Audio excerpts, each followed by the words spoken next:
Yes! Oh, let's rock! Awesome! Wicked. Okay, right, so, oh my gosh, okay, we've got quite a lot to cover. This is exciting times. So, as you may or may not be aware, I have released my game on Steam, and overall, it seems like people are actually liking it, which is great. This is properly exciting. Yes, Code Red Games, let's rock! Oh, yes! Yes! Oh, nice one. By the way, Code Red Games, thank you so much. I just, genuinely for not only getting the game, doing a review and helping and encouraging other people as well. This is just absolutely brilliant. Like, genuinely, I can't emphasise even slightly how much that helps me. Thank you so much. I think,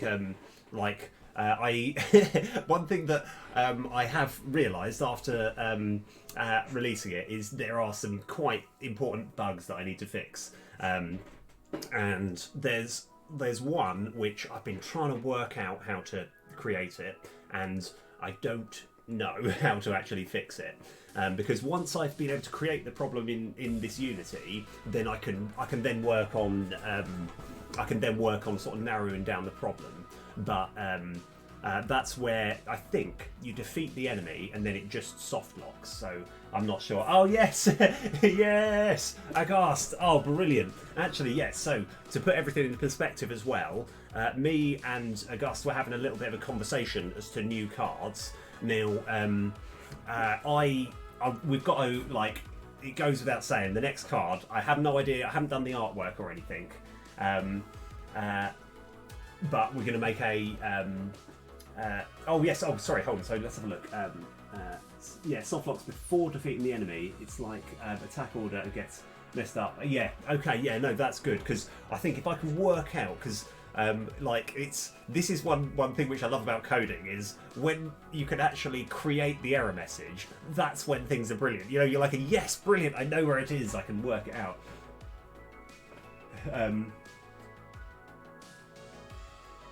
Yes, that's a good point actually. Like, what there's obviously, like, by the way, right, we've actually, like, in this time I've learned so many sort of more sort of combos, because I think a particular deck that Agast had, which was something like, it had two heart of the cards, which allow you to shuffle your deck, and essentially it enables you to just build a massive ton of archers and armoured defenders, and it's just awesome. Like, I love that. That's brilliant. But what we'll do with this soft locking before the enemy, like, I'm going to do a few easy things, and then if I've got the energy, I'm going to try and work that one out. Because I'm absolutely terrible when it comes to putting any game on anything, I'm going to then work out how to then kind of put it into, like, update the patch, essentially. Yeah. Yes. Proper Exodia. I mean, like, admittedly, when I was looking at it, it's there is a finite amount. I think it gave you, provided, I think you might have had some more beneficial constructs that helped along your way, but I think it gave you 90 rangers and something like 30 armored defenders every turn, which was just, that was just brilliant. But like, what was I going to say? So we'll work. I kind of want to do something that's going to be quite easy to do to begin with, and this is, let's see if we can find it. Right, I think it's called Patient Eleanor. Right, so this bad boy here. Sorry, you can't actually see the picture, which would make it. So this is, at the end of turn, if you end the turn having played 3 or less cards, you add 1 attacker and 1 defender to the ready camp. Right, this is, it's a bit more lenient. It's 4 cards if you paid, whatever. So it means you can play more cards in a turn and still add 1 attacker. Now this one, what I should have done is just be something like add 2 attackers and 2 defenders, but I made it 1 armoured attacker and 1 armoured defender, which is great, but it doesn't work. Right, so what we're going to do, we are going to work on creating that problem, and then we're going to fix it. So this one shouldn't take me too long. Oh yes. Oh wow. Oh brilliant. Okay, let's see if I can find the link. Hold on. That's not the right link. Just a sec. I think I might have it on Steam. Hold on. There we go. Right. Oh, it's just defaulted back to there. Great. Right. Let me let me go find it. One sec. Let's go.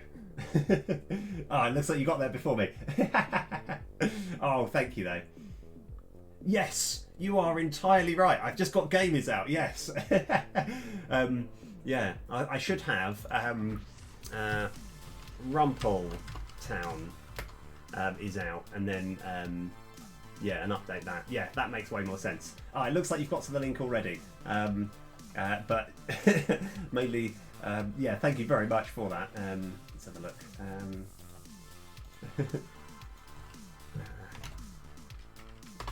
Oh, it is literally the same. Yeah, sorry. Yeah.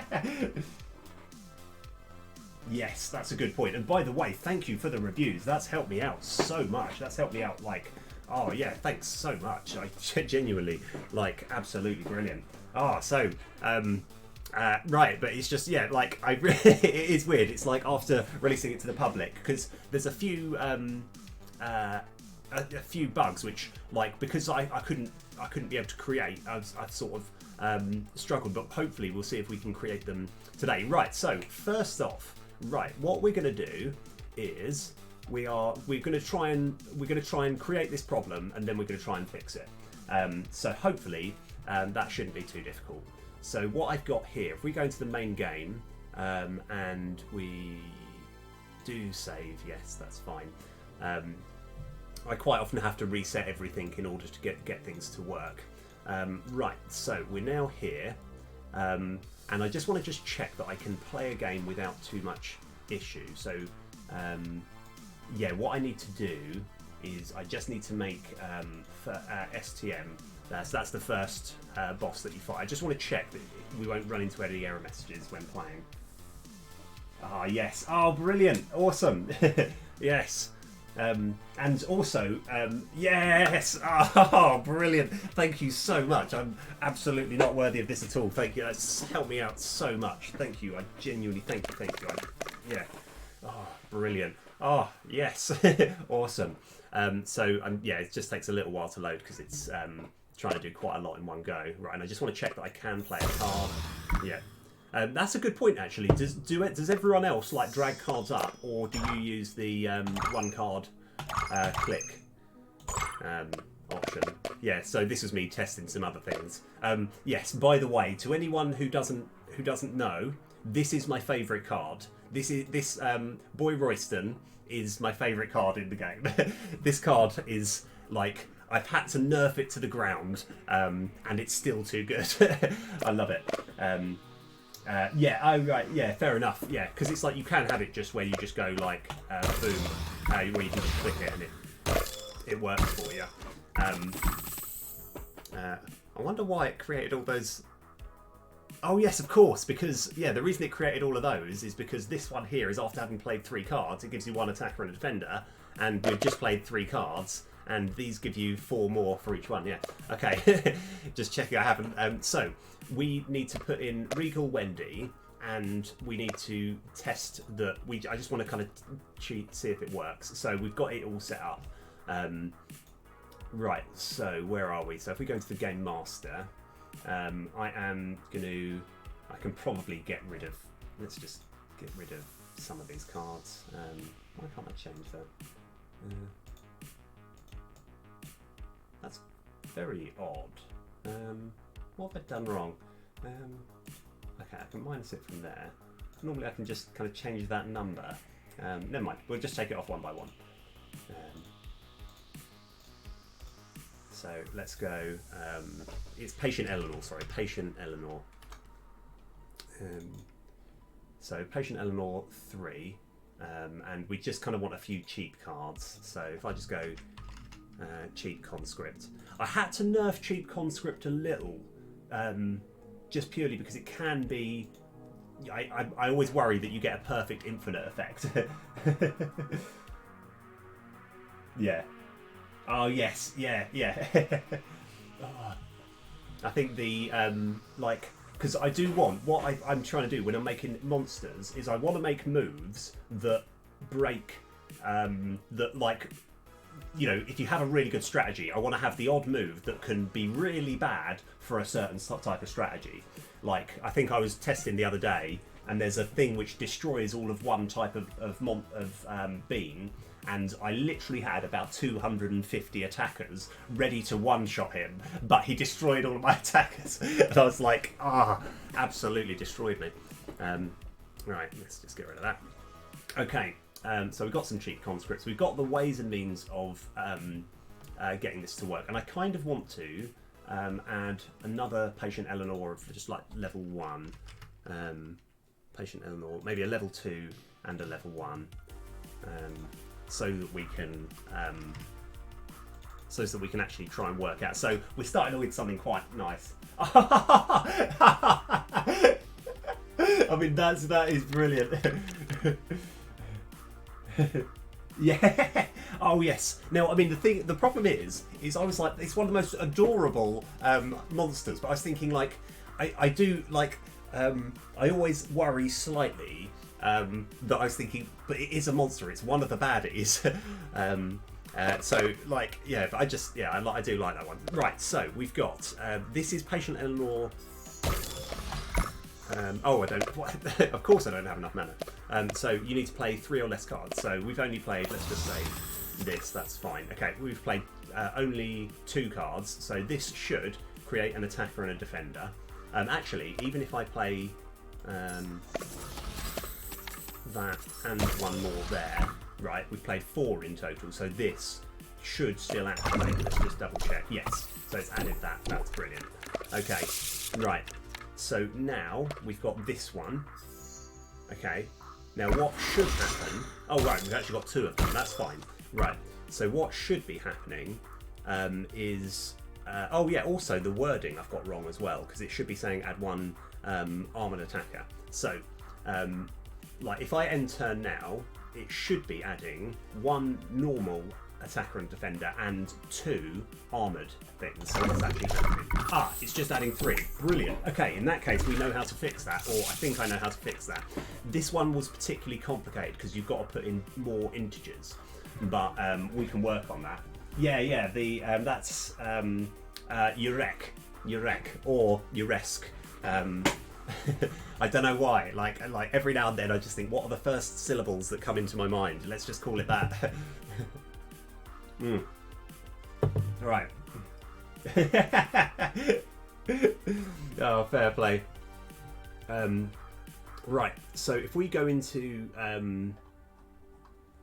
because I thought I had done the script, but I must have just. I think there's a certain number which I didn't carry over. So, and I don't think it'll be too hard to fix. So, if I just go Control F, patient.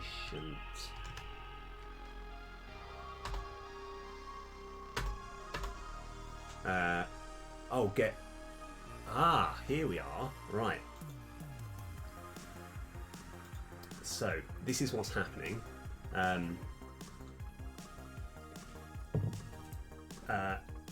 Yeah, because I've actually made 2 separate functions. This is exciting. Okay, so let's go find. So let's find all the references here, which there should only be 1. And let's probably get rid of that for the time being.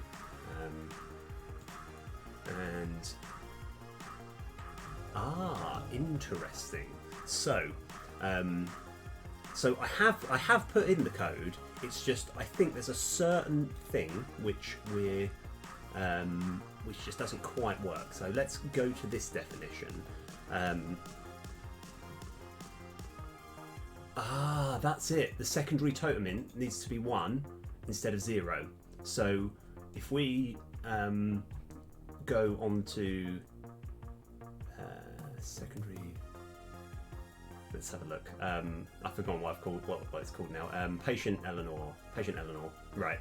So it's all to do with these card actions here,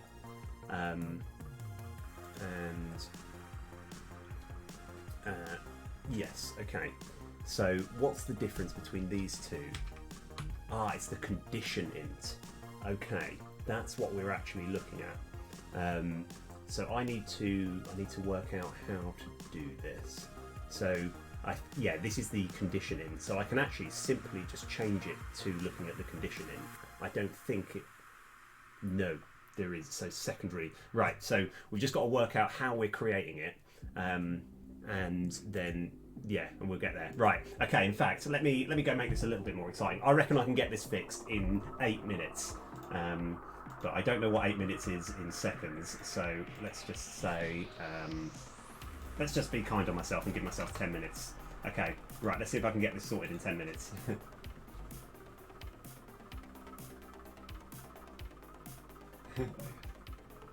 Yes. Oh, exactly. Yes. Yeah. I mean, that's exactly what I'm going for. I always want there to be some. But yeah, I always want there to be some sort of like counter so that you can't. Yes, and you are right. Like, but I had to. Yeah, cheap conscript. I made it so that it costs. So that I think you have to have. You can only have played 4 cards or something like that. So that you can't just keep cycling forever. Because if you have exactly like no cards in your deck or anything, and you keep playing cheap conscript, you can literally just play it forever. Right, okay, so Patient Eleanor. Let's find out the code that is going into it. So let's just close, in fact. Yeah.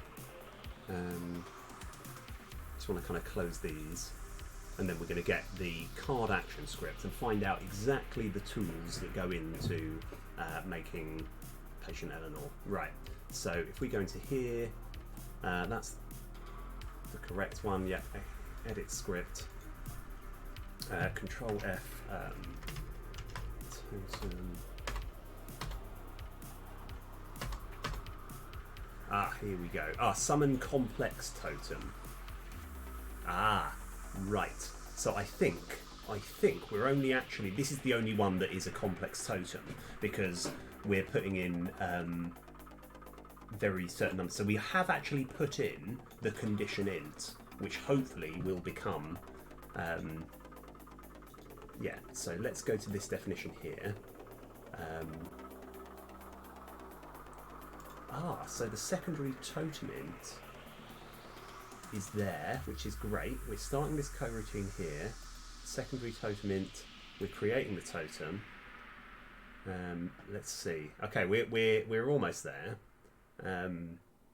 So what we could do actually to make life easier on ourselves, we could see if it has got the secondary totem int because we can select it in the inspector. So let's just kind of go. Yeah, right. 7.5 minutes. I can do this. Yeah. Well, the problem which I had, right, as someone who like, I'm not going to try and say I'm the best at the game ever, right, but as someone who's had the most experience of the game, I realise there's a few ways that I can play that I will always win, right? And I don't want that. I mean, I do want to always win, but I want to have that sort of moment of thinking, okay, if there's something that's destroying my most populated being, I need a counter for that. You know, that means I can't just get like wallop into Glycerca into Glycerca, have a million attackers and just win. I actually now need to kind of come up with a different strategy. Yeah. Yeah. Right. So this is the ticket. Okay. So I just want to play it so we can pause it and have a little look. This is the totem itself, and so it's not given that secondary totem int. So I've got to work out why that is the case. So that's okay. That's kind of, believe it or not, that's really narrowing down the problem. I'm looking at the wrong thing. Fantastic. Right. Let's go. Oh, you're at year 7 already. Nice. Oh, yes. Oh, thank you. Oh, brilliant. Oh, yes, that's a good point. So the real MKB, at some point, I want to get the game on both Mac Linux as well. I don't think Linux will be too difficult, but because I don't have a Linux machine, I want to essentially create a build, check that it works, and if it does, then I can release it. It's just I'm always slightly worried because I always feel bad. I mean, I've already done it, but I don't want to sort of release it if it's too like buggy. I mean, admittedly, it's slightly buggy, but yeah. Anyway, thank you. I can only thank you. That's absolutely brilliant. You've helped me out so much. Right, so we've got to work out. So when we're summoning the complex totem, that should be 0. So what I kind of want to do, it's defaulting to 0, but if I just go debug.log secondary totem int, right, then we can know, hopefully, I mean, this should be a 1 when it comes in, but we're going to have this over here, Control C, I guess we go into here,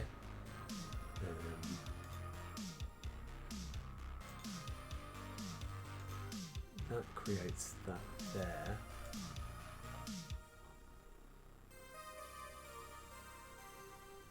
Right, that sets it up. I can't believe how many hoops I need to go through to get this to work, but that's okay. Right, we're now setting up the totem, and we've got the secondary totem in there. Let's go to this definition. Secondary totem int. So it is. So let's just have a little thing there. Because yeah, it feels like we've lost something along the way, and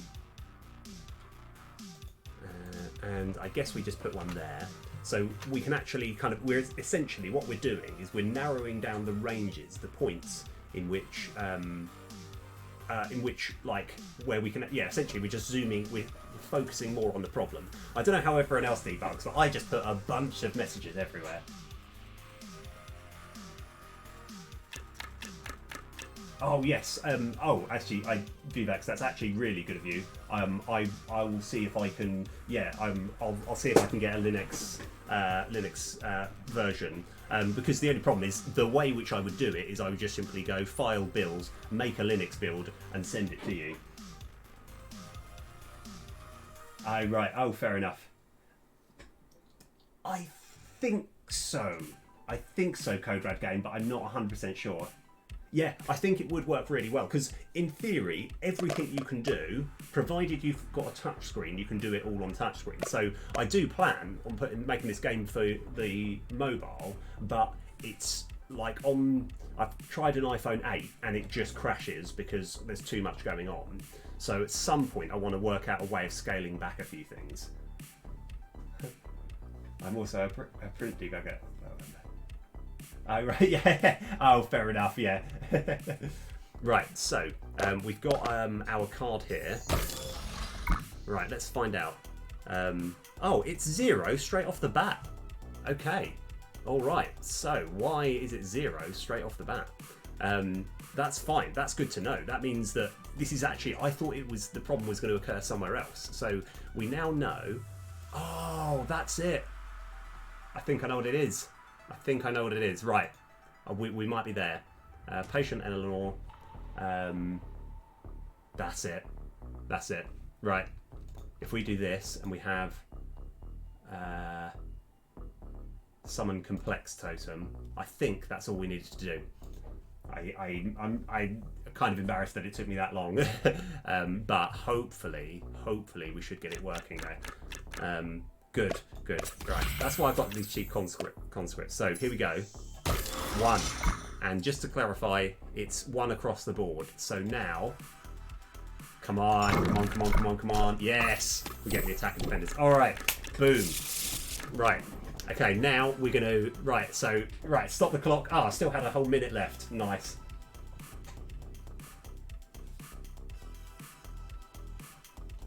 Yes, that's a really good point. That really confused me, and I think the problem is when it comes to specifically Unity, I'm pretty good. I know how to get my way around it, but whenever it comes to incorporating anything else, like trying to get Steam to work with it, I my head just gets a bit frazzled, so I will actually call upon your help. That would be really good, actually. I really appreciate that. Right, okay, now we've just got to do the cleanup. Let's get rid of all these debugs. Yeah, you served your purpose. You've done the thing. Now, get out of here. Right, and where's the other one? If I just... Oh, that's going to clear this, isn't it? Yeah, never mind. We need to go onto here. Yeah, okay. All right. Looks like we fixed it. What I should do is play the other Regal Wendy's and just check that they're working as well. Oh, fantastic! That's good to hear, actually. Yeah. Oh, nice. Hold on. Hold on. Do breakpoints. Oh, not work. So you can leave. See, this is why I love streaming. I find out so many new things like in one go. This is brilliant. I won't have a look at that now, but I'll have a look at that after stream and see if I can find that useful. Yeah, thanks the real MKB. Oh, awesome. Right. Oh, we've got them all here, but we can't play them all because we don't have enough mana. So we now know this bad boy works. So let's not try and yeah. And I think I do kind of want to try this one first. So. And why don't we do that as well? Right, okay. So we should be creating 1 and 1. That's good. That's exactly what I want. Now we just want to kind of draw around. Hopefully we can get to the other one. Just check that it works. So that's the level 3 one. Yes. Oh, although have I played too many cards? Let's find out. Yeah. So they're all given 4. Yeah. Okay. Right. That works. Right, okay, right, we're now going to work on one which here is going to be an entirely different problem, and like it's something which it really does need fixing, because I think with this particular bug, which I'm going to try and create, you can essentially get the final 3 tickets at the end of a campaign over and over and over again. And I kind of want to stop people from doing that, because I think I do still like the ticket idea in that it stops you just from being like, oh no, this isn't. I didn't want to have this in a run. Let's start again. It stops you being able to retry over and over again until you have the perfect run. It sort of pressures you slightly into thinking, well, I need to make this run count. That was my purpose with having tickets. Right, so scenes test map. Yeah, we can save it, doesn't matter. Right, I think I will need to do a quick reset, so I need to press that. So whenever I see this quick reset, this resets everything and hopefully should create a map, which is good. That's exactly what I wanted. In fact, I'll leave that on for the time being. I've just got to be. The reason I've got to be very careful is whenever there's a quick reset, I've got to be very careful that I don't leave it in because I think that might reset the game if anyone actually comes around to playing it. But yeah, right. So here we go. Right. So what are we going to do now? We want to get to the final level, the final part of the level, collect the chest, and try and get the chest doesn't leave bug. I think I know how to do it, and I'm just gonna go for it. Right, so yeah, okay, right, sorry, I'm thinking out loud. So map test script, let's edit this and let's close all but this, and again, this is another thing where it's like, if I suddenly walk away and forget to put this number back, do let me know. So what we need is there's a bit where we change the progress int. So we don't need to worry about that. And I think we've got to procedurally create a whole map, which is done somewhere. I've got a bit of code as a function. Procedurally create. Oh yes, of course, yeah, because all of this is in this, is nested in here, isn't it? Yeah, so that's fine. Okay, so this is the thing that we need to work on. In fact,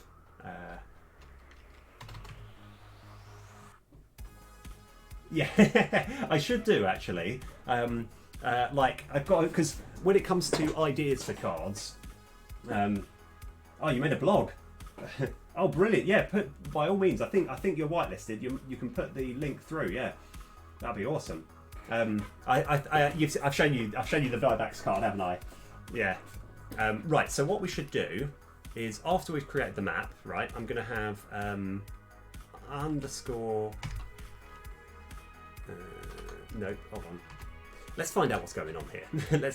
let's do it within here. Let's go to this definition.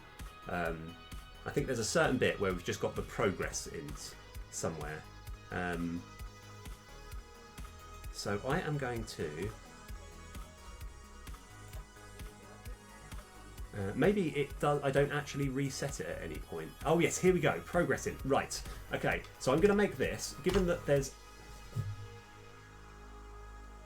how many islands are there in the game? I think it's 30, right? So I think it's 30. Yeah, it's 30. Right. I've forgotten now. Right. So if we actually start on level 29, and I want to have a debug .log saying, please, for the love of God, change this back.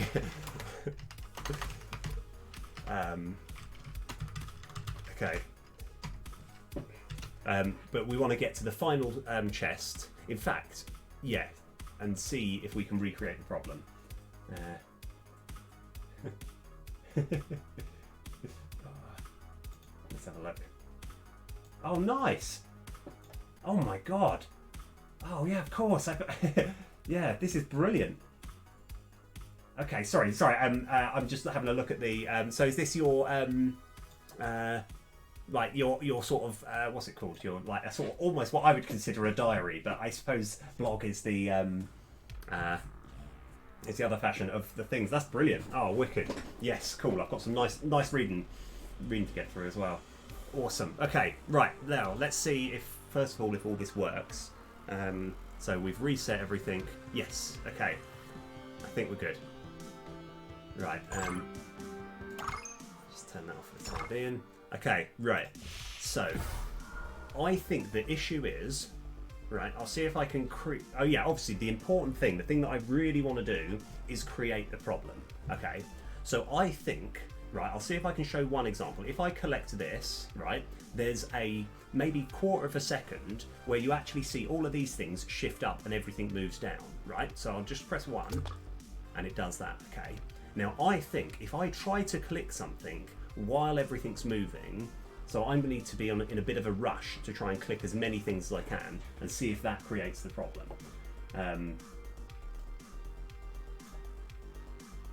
Oh, okay, yes.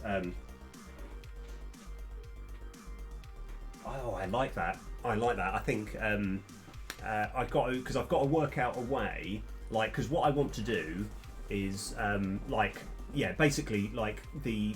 I need to work out a good sort of system, like, because every time I make the player stronger, I've then got to counter it by making more like horrible enemies that by the way, has anyone fought the sort of the guy with the big shaky skull head? Yeah. Right. Anyway, let's go see if we can create this problem. Okay, right, no, but that's okay. It's actually quite quick to recreate. Because, oh yeah, like, because they're not super strong, but like I like the idea that it just stops you from just being like reliably getting out all of your big, strong, important like totems, all your big units, and it's like a sudden panic. Right, so, okay, that didn't work. Right, I've just got to work out how. Okay, maybe it's like one of these. So, okay, right. So what we're hoping to happen, hoping/not hoping to happen, is when you've collected all the loot, it closes, but it doesn't close properly. So I was hoping I could recreate it. And maybe if I kind of work downwards, so 1, 2, 3, 4, 5, 6. Okay, no. I'll give it another few tries. Oh yeah. I think it's just, yeah, it's like kind of, it's more like that's a good, you know, the skull guy. I think there's 3 different ones, and they only get introduced after like year 3 or something.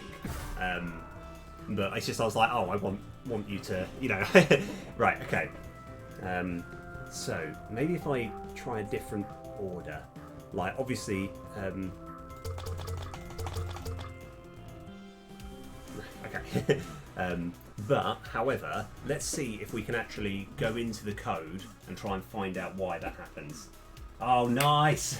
Yes, awesome. Oh, well played.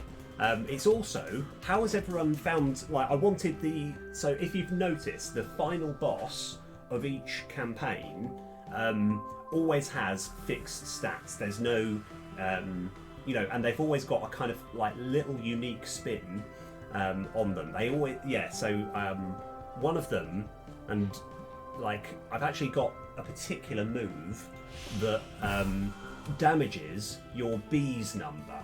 So if you've got a bees heavy deck, it will reset it to 0 or damage it by 3 or 5 or whatever. Right, okay, so let's actually, now that we've got this open, I want to see why, because I think I know why. I think I know why, but it's quite a difficult one. So we've got this chest reward script. Now we're into there. We can have a little look, try and work out why it sometimes doesn't close. So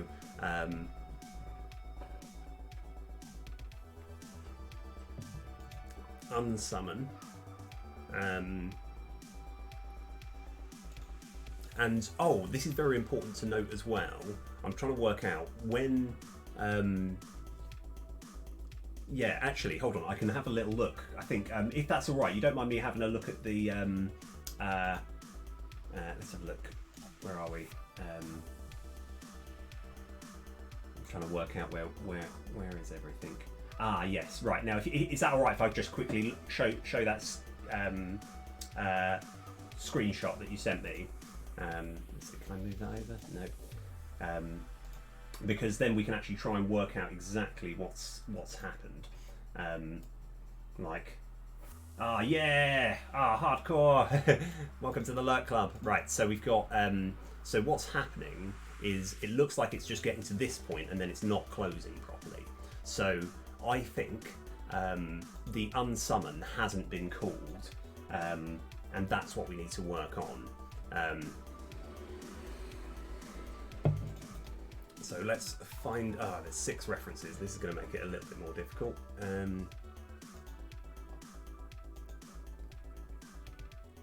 Let's have a look. Right. So, Rumple level master script.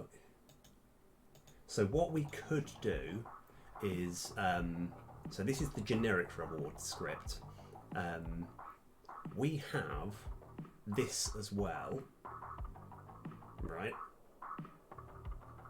So this particular variable here is holding each individual reward that you get from a chest. Right. It's called individual monster reward scripts because I'd already committed to naming it this until I realised that it's not just for monsters as well. So this is what our main sort of problem is, and what we should do is. So when we remove this one, yeah, so we are removing it, yeah, because yeah, the problem is if I could recreate it, then I could work out exactly what the problem is. But this IRC is basically each individual reward. Oh yes! Oh my gosh, thank you so much. Oh my god, like seriously. You're all legends. I really thank you absolutely so much.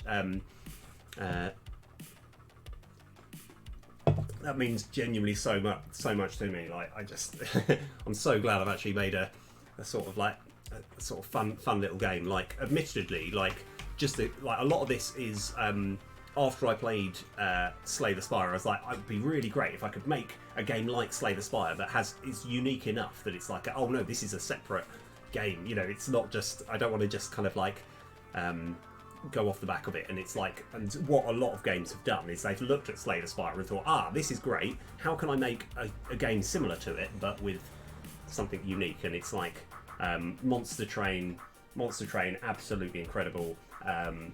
Inscription, again, it's kind of got that idea, it feels like it's got the inspiration of Slay the Spire, but yeah, absolutely brilliant. Yes. Rangers are really good.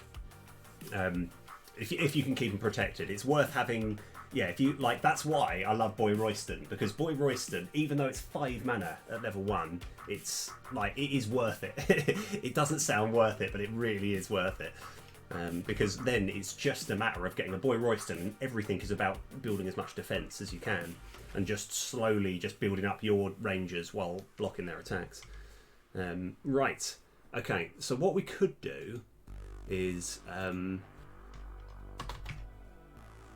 so we're removing it at this point. I think I kind of want to have debug.log run for level master script .instance _ individual reward classes .count. And what we also want is individual, this one .count. I should have pressed copy there actually. Yeah, Control C.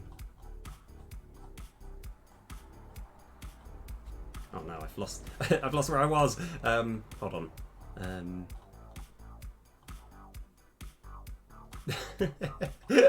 No, where was I? Okay, right, let's just find out where I was. Find all references. So find someone there.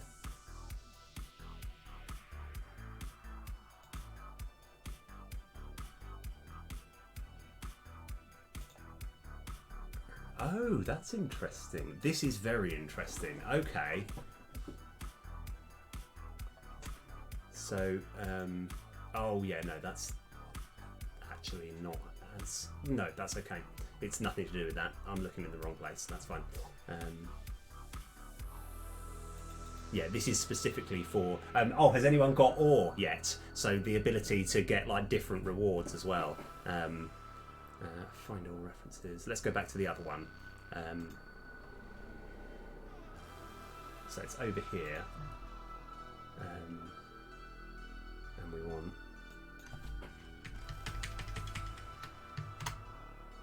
Okay, so what we want to do is just check what these numbers are as it closes, because what I could do, I mean, this is my speculation, and I think this yeah.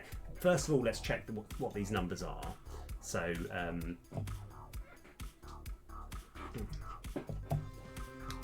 right. Oh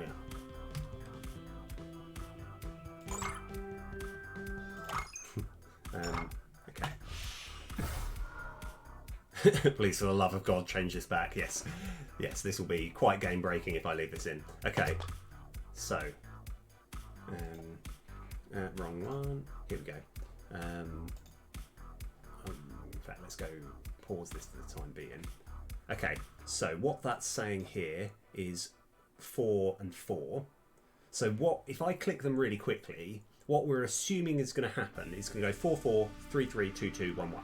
Right? If that is the case, and then 0 0. Right?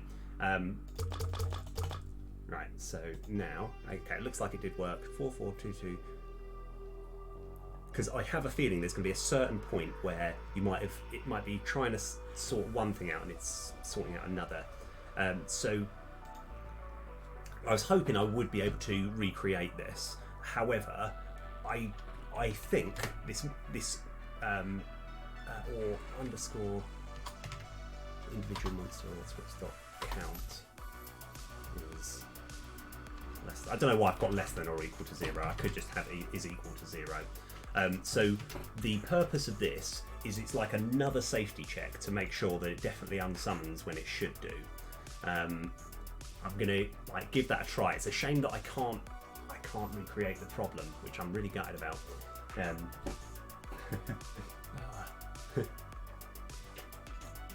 But yeah, I like that because you always get a sort of proportionally good thing. So yeah, instead of what your current reward is.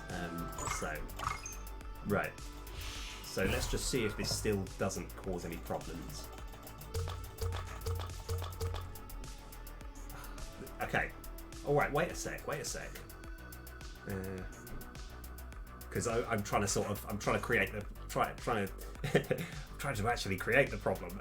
I might have been onto something. It might be a matter of clicking things while they're summoned as well. Shall I try and make them clickable while they're being summoned? That might be a winner.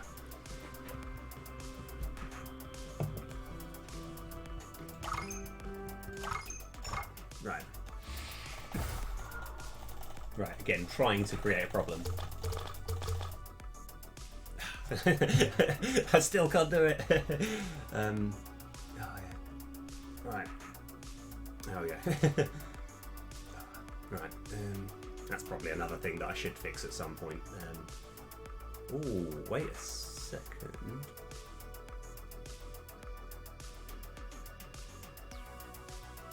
Ah, right. Okay, I've got another idea. Right. This is mainly just because if I was to get rid of this, because essentially the goal is I want to recreate this problem, right? And I try and do what I just did before, where I'm clicking it before it's arrived. I want to, yeah, that's part of, you've got to work under the assumption that there's a lot of things that I wouldn't think about, but can happen. So let's go.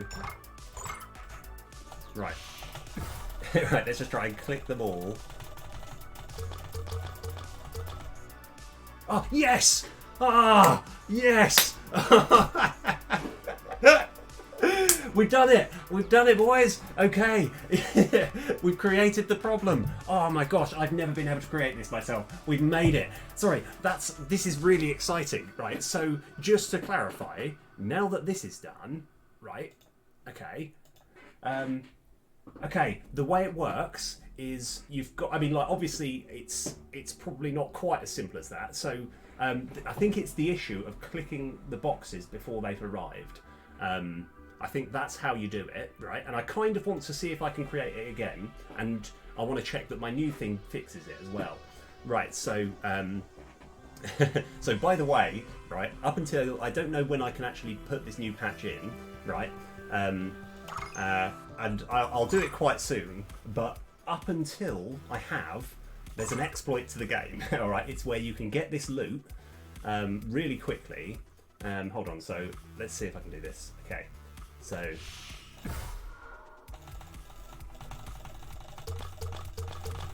yes, okay, all right.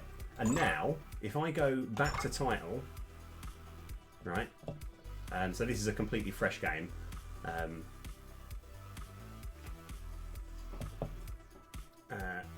And actually what we can do, we can just look at the file here, because a few things haven't wouldn't have loaded up properly. So if I go on to over here, master, where are we? Rumple level master script. Can't remember where we keep all the tickets. Right, so we've got yeah, we've actually got 2 tickets there. I think that's because I clicked it too quickly. So now, if I were to actually resume the game, I believe I can just get them again, right? I can get these tickets again, and I can exploit it all.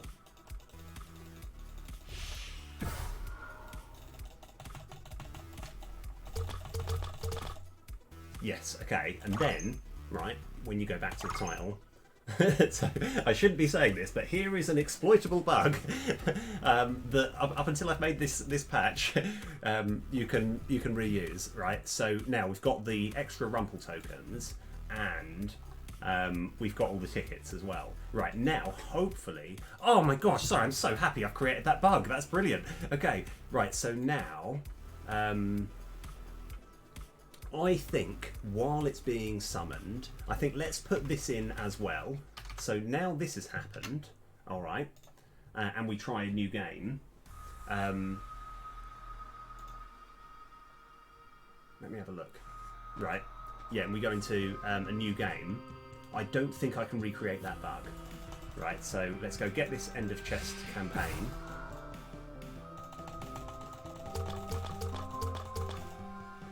It still closes. Alright, now one thing that I do want to check though is, oh yes, of course, yeah. Oh, I've got to change the background of this actually, that won't be too hard.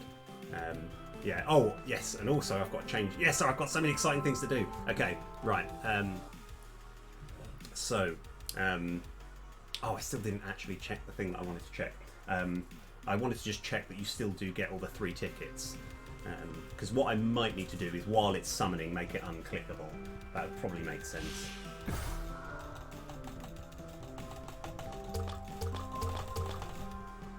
Yeah, so when you're clicking it, yeah, so when it's summoning, you shouldn't be able to click on it. I think I'll prevent people from doing that.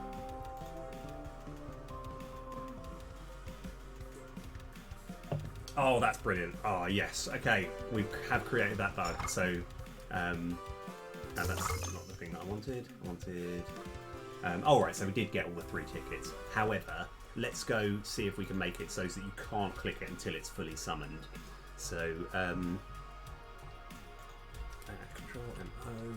So this is the generic monster reward thing. And it looks like the actual summon is on here. So, summon chest. Oh, I still got it as summon boost routine. That's fine. That's still no problem.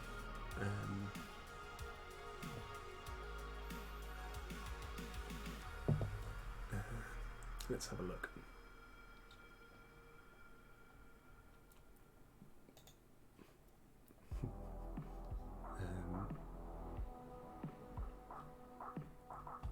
And so I've got busy equals false. Have I actually made it true at any point? Oh, I have. So when we look at our individual rewards, let's go to definition.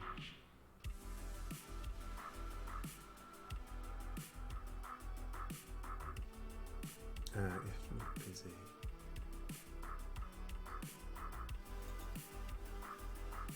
I guess we could just have something like and yes, and not underscore reward master. So this reward master is essentially talking about the whole box that's summoning everything. So now I think this will essentially force it to summon everything before you can click anything. So let's just give this a shot. Let's see if this works.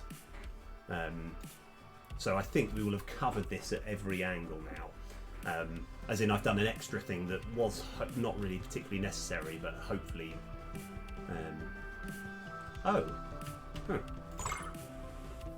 Gotta work out. Anyway, I'm not too worried at this precise moment. I thought I always had it that escape would summon, would create the menu, but I'll worry about that later. Right, so yeah, so you can't summon anything until this is all gone through here. And then yeah, okay, all right. That one's I'm happy about that. Oh, I'm so glad I managed to create that problem. Right, let's go fix these debugs. Let's just take these debugs out. You've served your purpose. You've done well. That is absolutely brilliant. Right, so now something very important. Scenes.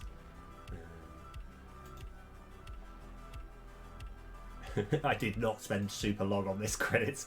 I just had a big text file. Oh, now why can't I edit this?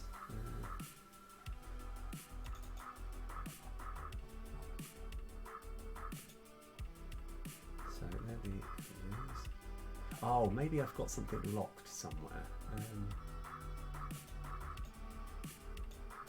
Okay, all right. As soon as I've worked out why, because what I want to do, Agast has been giving me so many useful helps with, like, you know, bug hunting and stuff, and I'm looking to put his name in the credits. Now, for whatever reason, I can't click there, and I don't know exactly why.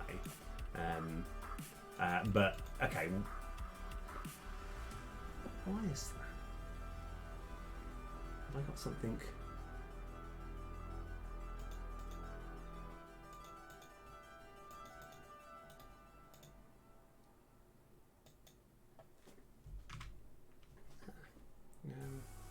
I'll have to look at that another time. Sorry about that. Yeah, okay, so just to clarify, where I've got the credits and stuff, I've obviously got the different names from all the people, so I thought, like, but what we'll do at some point, I'm going to put your name like underneath here, and when I do make, so this is also, Gus, while you're still here, like, we've got to come up, I think the card idea, I think it's going to be something like, say, 3 mana, it's going to be expensive. Summon 3 attackers. No, sorry, 20 attackers, 20 defenders, and get add 1 to each ready camp, but you take some damage as well.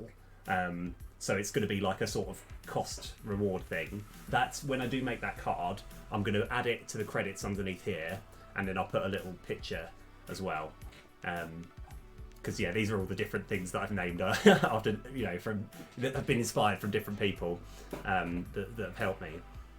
But yeah, I will do that. For some reason, I mean, this, yeah, I don't know exactly why I can't edit this, because normally you can click it and, oh yeah, but it's not allowing me. I'll have to look at that. I'll have to, yeah, look into that. That shouldn't be too hard to fix, but there's going to be nothing exciting on stream to do. Right, now, Beanstalk. Oh yes, so that is true. That is true. I might make it slightly better, because Beanstalk is again, it's one of those where it's a cheap card. You get a lot for what you get, but the disadvantage is you add a bunch of rubbish to your deck. Whereas this one, it's going to be slightly better than Beanstalk, but you have to take damage. Because I like the idea that I think August came up with a really good idea for a sort of like a strong card that deals damage. Yeah. Oh, brilliant! Oh, I love it. What I was thinking as well is kind of purely so there's more variety. I kind of want to add a few more trash cards, scrap cards, like, or cards that do. Yeah. Yeah. Well, I think actually in one of the earlier versions, Code Rad was playing an earlier version, and like one thing which is quite unique to this game, which I think it's an interesting concept, is the fact that scrap doesn't leave your deck at the end of combat. Because with Slay the Spire, when you get like any wounds or anything called burns, they're only a problem for this combat, whereas scrap is there, it just clogs up your deck with rubbish. And yeah, and it was just genuinely, it was quite funny how you were doing really well, but you finally got to a hand where you just had nothing but rubbish. It's like but yeah, so sorry, for the time being I can't change it, but I'll make sure that before I release the next patch, I get your name down there. And yeah, so that'll be good. Right, so we've got to work out, right. So there's a few things that I was looking to get through, and yeah, and I didn't want to. Let's have a look. Sorry. Oh yes. Oh, brilliant. Sorry. Yes. Okay. Right. Let's go create a problem, and then let's go fix it. Okay. Let's go find the easiest way of doing this. So what we're going to do, we're going to go back to this map test. Please, for the love of God, change this back. Don't worry, I'm on it. I'm on it. If I left that 29 in there, the game would be completely unplayable. Right. So what we're going to do, and again, I need to change this over here to island encounters dot add, let's just say a level 2 card. Okay, all right. So this is just forcing the first encounter to be adding a level 2 card, and then it's a good problem that again, Aghast. This is why Aghast has properly helped me out here. Oh, why are we on the credits? Oh, because I was going to change that. Sorry. Let's go back to the map scene, test map, save.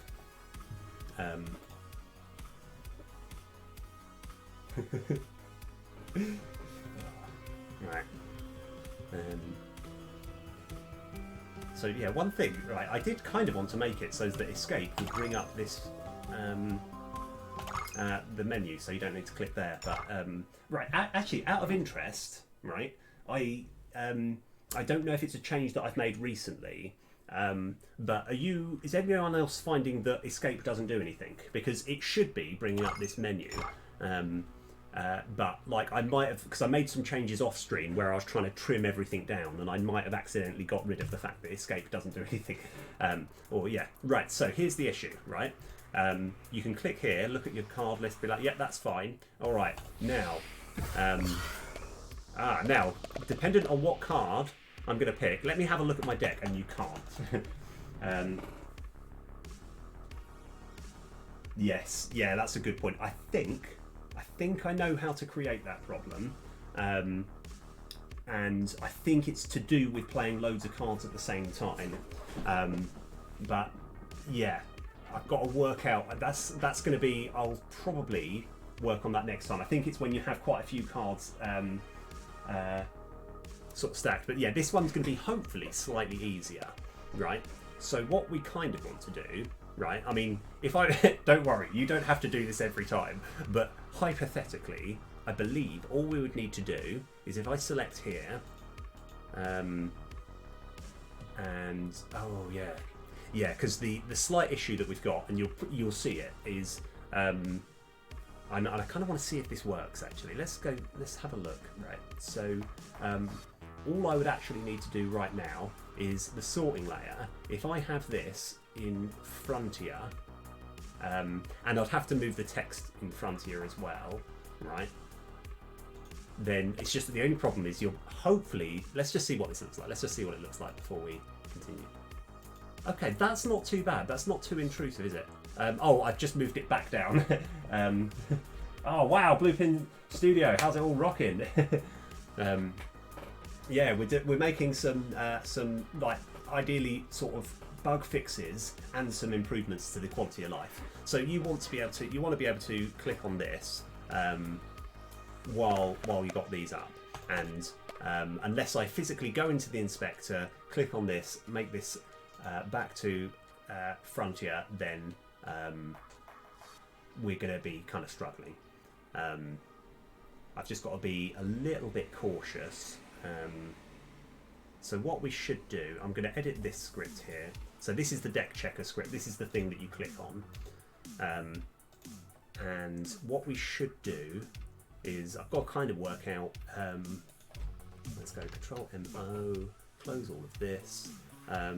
It will be, let's go find all the references here.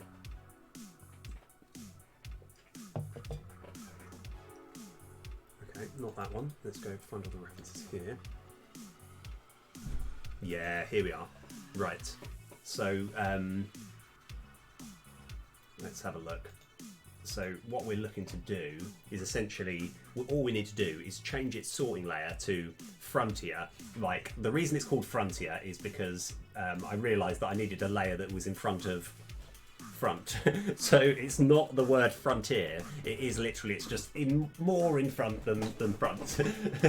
So it's even Frontier. And then there's escape menu, which is in front of everything else. Sorry, that's the draw order, so that when you're mapping out everything on a screen, you always want, like, say, the grassy background to be at the back, and then trees or whatever, you know, and you want some things in front of others. And that's what we're kind of looking to sort out. So summon library. Oh yeah, that. Oh, I see. That sorts this one. Yes. Okay, this makes sense. Okay, so the issue that we have is the reason that I'm making the deck itself in front is so that when you summon it, you can then click on it again to unsummon it. If we didn't have this code, you'd summon your library, then you'd be soft locked forever, right? And so I need to be a bit cautious that I don't accidentally fall down that trap. And sorting, yeah, and this is what makes the text, yeah, because you have to deal with the text as well. So that's the mesh renderer for the text. So we need to work out a way of, in fact, I think we just need something. Let's just go copy this. I'm going to close everything. We should just have a separate function, which will be something like public void. I might just have a boolean as well. Let's just add it to the bottom here. Public bool in front for card selection. Something like that. Okay. And then move in front for card selection.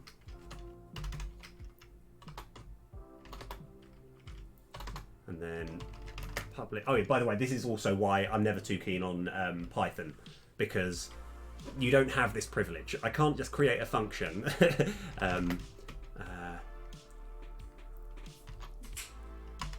Move back for card selection. Where we're going to fit this code in, I have no idea, but let's just do the things that we want it to do.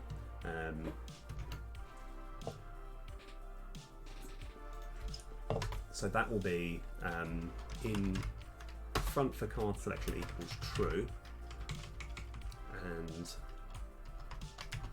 in front for card selection equals false.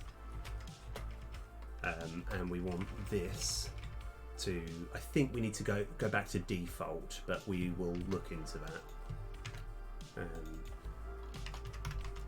Oh, and I can't remember how to spell it. Let's just, so what's actually, so when we're unsummoning, yeah. So we've got to be a little bit cautious here. So what we kind of want is if in front for card selection, do something else, do this. Okay. So I don't even think we need anything here, but I kind of want to leave a space just in case. So when we're unsummoning the library, yeah, we might fit something in there in a little bit. And how do you spell default? Let's just change it there. There we go. Right, so all we need to do is when we're creating the card selection, and maybe other things.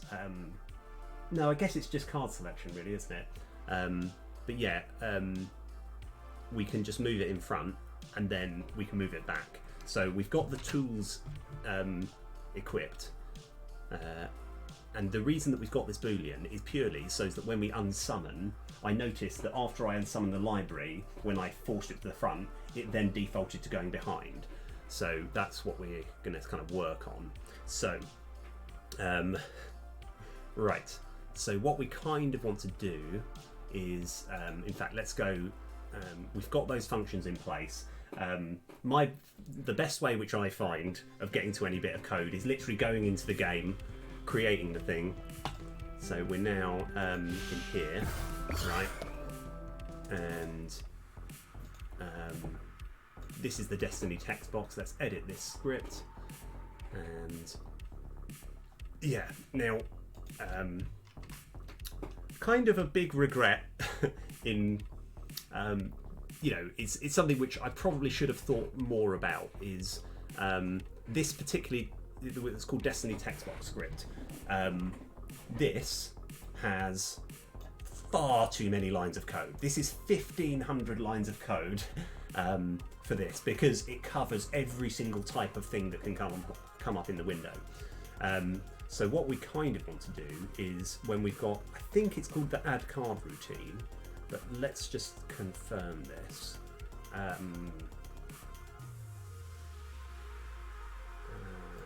Let's see.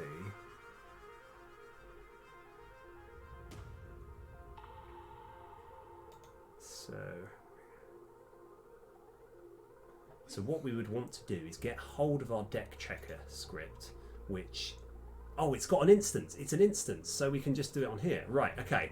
Is this going to work first time? Right, okay. So what we need to do is have maybe,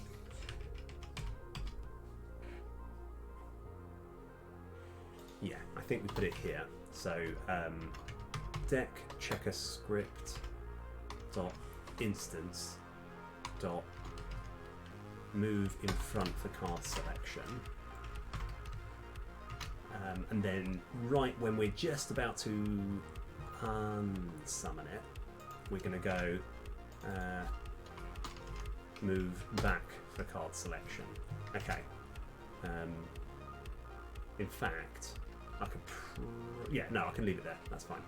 Okay. Let's try and create a problem and see if we can fix it. Okay. Oh, if this works first time, I'll be really happy. Okay, so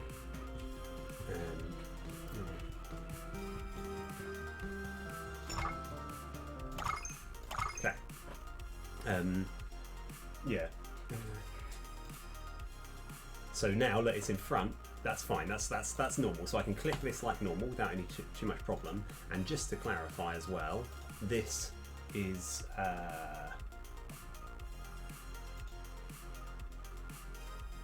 yeah, this is on default sorting layer. Okay. Now I'm going to click here. This is come a light, so I can click this, be like, these are the cards that are in my deck. I still can't accidentally click anything here. All right. And then I can unselect it and be like, oh, let me have another look. Let's go over there. All right. With this in mind, now I want to get... Actually, what would you pick at this point? These are a bit rubbish. I think this is very good for beginners, like very good to start with, but it kind of tails off nearer the end. But yeah, so it looks like it's fixed. Now let's just say we pick Wallop.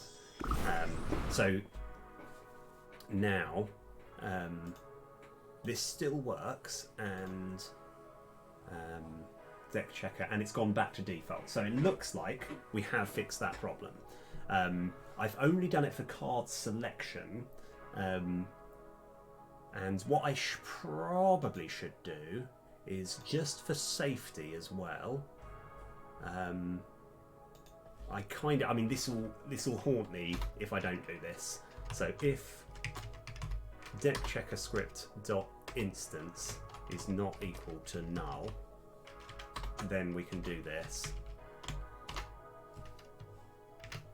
and then we kind of want to do the same underneath as well. I don't think there's any reason for it to ever be null, but why not just play it, make it safe? Because the thing that I'm worried about is I make a patch and then I accidentally leave something so game breaking that so what I will do, just to put everyone's mind at rest, once I've made all of these changes, I will I'll put it like I will do a little playthrough to check that it works, because yeah, the last thing I want to do is make a patch that suddenly breaks it. So yeah, so it looks like we've got this covered, and that should be fine. Okay, I suppose I could just do try, but yeah, it doesn't matter. Okay, right, so that is, I feel like that's another problem down, another one sorted. Right, so yes, okay, another issue which I think Aghast was talking about earlier is cards suddenly getting deleted, and I reckon I can create that problem, and it's going to be a little tricky. Yeah, and this is one of those times where I think I can create the problem, but I don't know 100% how to fix it. But that's why we're doing this. This is why we're going to sort of go for it. Right. Okay.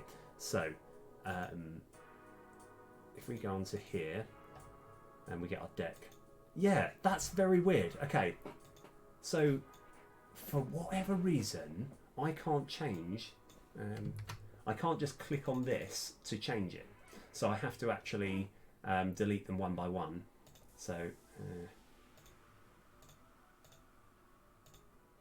yeah, I think I must have just clicked a setting at some point. So let's go cheap conscript. Let's add a few of these. And we also want a, I forgot what it's called, sustained attack. I'm just thinking of all the cards that make you draw cards, that make you draw more cards. And maybe heart of the cards as well.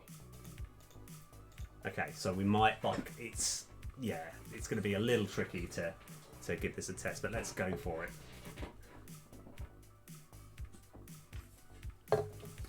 Okay. Right, this is Operation Try and Create as many error messages as you can. Okay, so go one card clip, resume game. So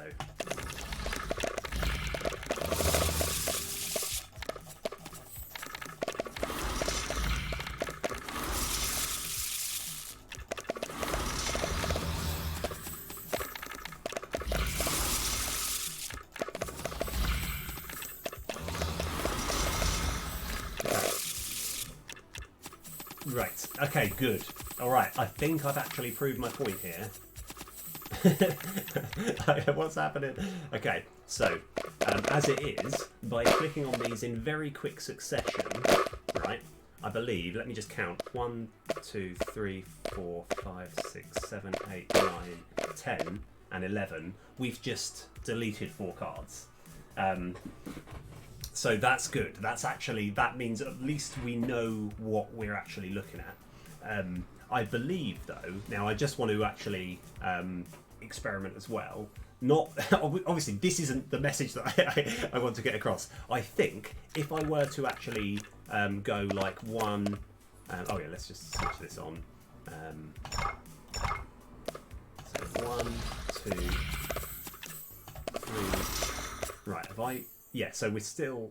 How many did I put in? How many cards did I actually put in the end? It feels like I've just added one somehow. Master. No, I've got 16. That's fine. So that's 6, 3, and 7, which is 16. Yeah, that's fine. Right.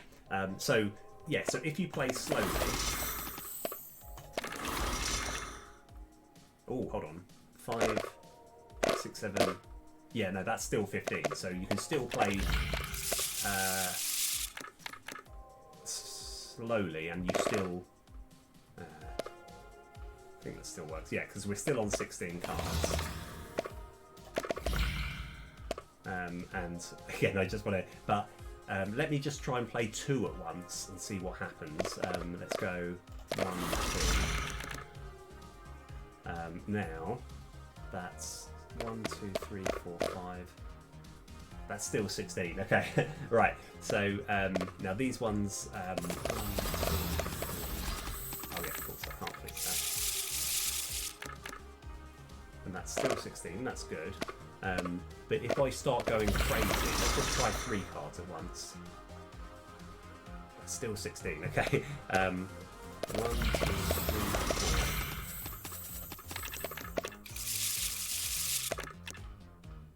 4. Okay.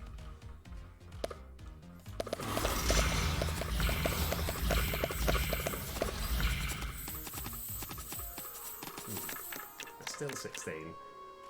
You can see it's like so you really have to go properly like chaos. Oh, actually, that's a good idea. It feels like if I just play 2 of these heart of the cards, then I can create the problem. Okay, that's good. That's good. Because the hard part was when you click on this and it's still waiting to play out, I wanted to make sure none of these cards are playable because they're about to be discarded. But let's just count how many cards. 6, 7, 8, 9, 10, 11, 12, 13, 14, 15. So we have deleted 1 card. Right, that's good to know. That's really good to know.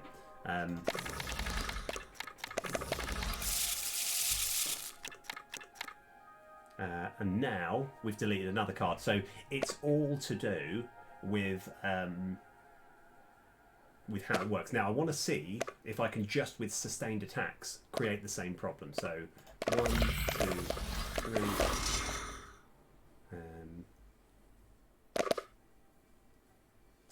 12 plus 3 is 15. Okay, all right. So no, hold on. We're back up to 15. Okay.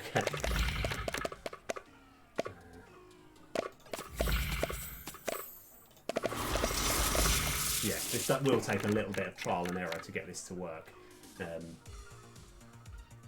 Yes, I know. I like. So when during my stream, quite often I'll come up with an idea for a card, and someone will. I'll be like, I can't think of a good name. Can someone else come up with it? So actually, talking of which, when I do make this new card, the sort of the powered one. Oh really? Oh yeah, I suppose it's the the sort of dinosaur-y one. I mean, it was meant as a dinosaur. Yeah. Yeah. Right. Okay. Right. So where are we up to now? 5 plus 6 is 11, 12, 13. So we're somehow down to 13 cards. 1, 2, 3, 4. And now we've got 6 plus 6 plus 1, which is 13. How many were we on before? I forgot.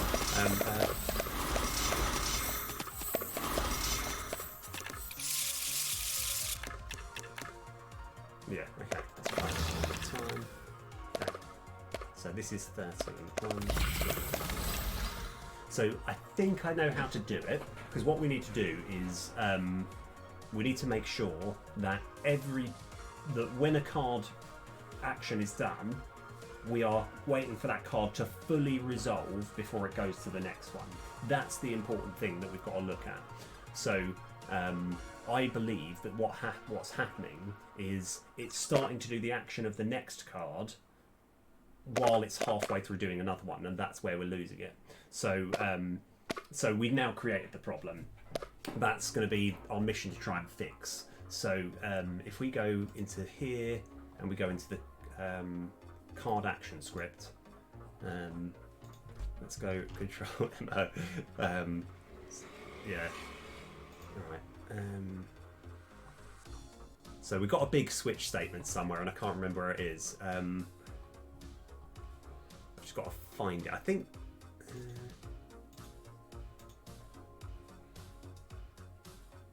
Perform specific card action. Let's go to this definition. And I think it's to do with when we're drawing a card. So what we need to do is we need to work out when we're drawing a card. Draw cards, here we go.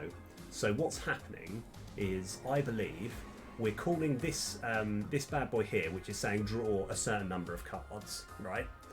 And then we're waiting for while this is busy. But it's the thing that makes it false is ending too soon. So let's go into here and try and work this out. Oh, wait a sec. Yeah. So yeah, this is where the issue lies, I think. So now that we've got this here, and actually what we're going to do as well. So we're zeroing in on the problem. But before I get too carried away, it turns out the sustained attack is the perfect one to actually to look at. Now, because I can't actually, I've just got to get rid of these one by one. So I want to have just a whole deck of just sustained attack, so we can like work out this problem. And unfortunately, I can't change this number. Does anyone else have any idea, like why I can't? Like, I can't change any of these numbers. No idea why. But it's not the end of the world. I think it'll be something quite simple. I'll kick myself when I find out. I'll be like, right. So now before I make any big changes, I just want to check. So we've got exactly 16 cards. That's it. I saw the 15 there thinking, but yeah, we've got 16 cards.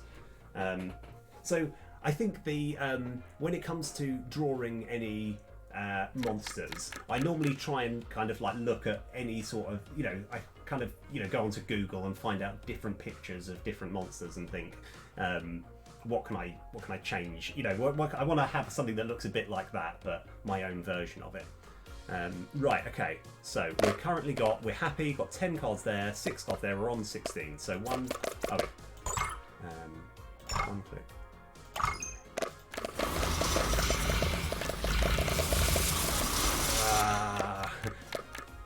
Okay, right, and now we're down to 9. Okay, that's good. Right, we now know where the problem lies. I think if we wait for this full card to resolve, then it should work itself out. So draw card routine. Give cards to hand. Let's go to this definition. So this is busy, it does all the things, and then it becomes false. So we've got to try and work out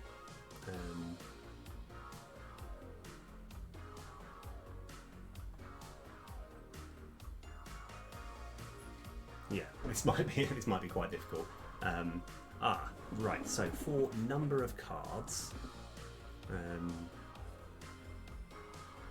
yeah, right. So it's definitely to do with this. This is where we're looking at. Let's find out exactly what's happening, because I have a feeling it's to do with when the discard pile goes back into. Right. So if the card count is greater than 0, then this is fine. Okay. So even though it's going to be quite a lot of a mission to do. Actually, yeah, okay, I've got another thing that will help zero the problem. Game info script. I'm going to make this up to 30, right? Trust me on this. Because I want to see if the problem only occurs when you're reshuffling your discard pile into your main deck. Right, so we now have 30 cards, okay? It's probably not the most exciting deck you'll ever have. But I want to check to see if, provided we don't ever actually get to the discard pile, if any problems occur. So right.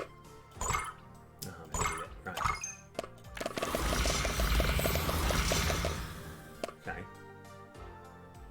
So the numbers still add up. We've got 6 plus 9, which is 15 plus there. Okay. So now let's keep going. We've got 6 plus 4. Okay, all right. We now, right, in a good way, we've now narrowed it down to it being somewhere in here. Okay, so I think this is the culprit. This is how we deal with it. Add cards to deck. Let's have a look. So what we're looking to do.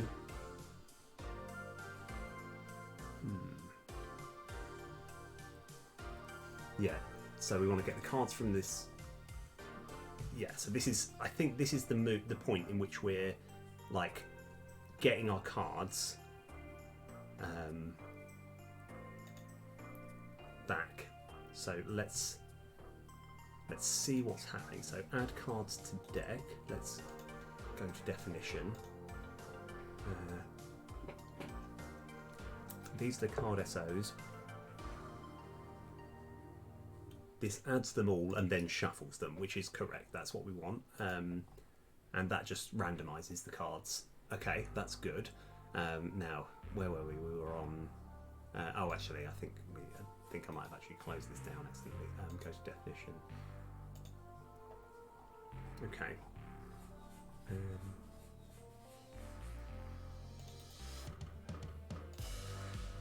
I'm accidentally getting rid of all the scripts that I need.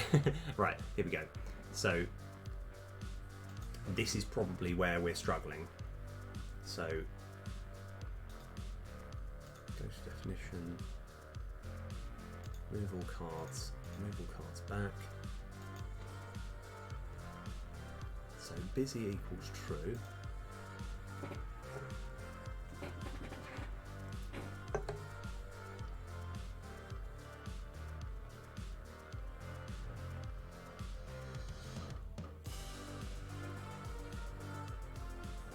Let's have a look.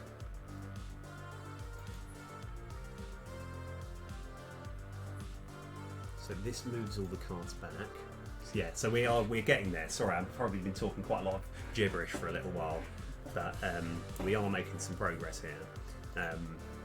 So let's find out exactly. So I think if this count is greater than 0.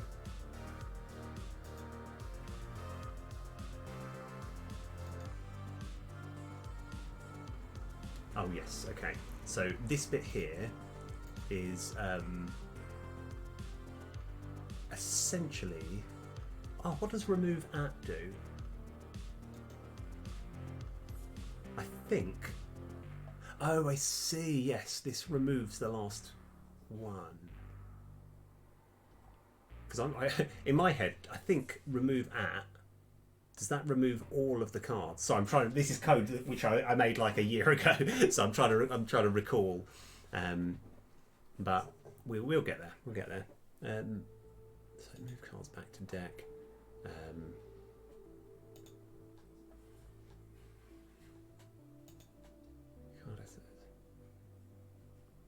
So create individual card back.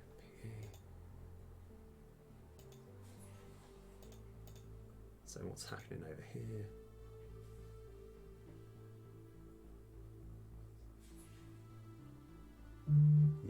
Yeah, that's fine. Okay.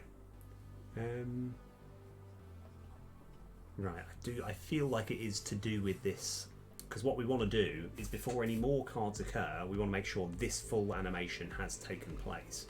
And I've got to try and work out exactly why. So move.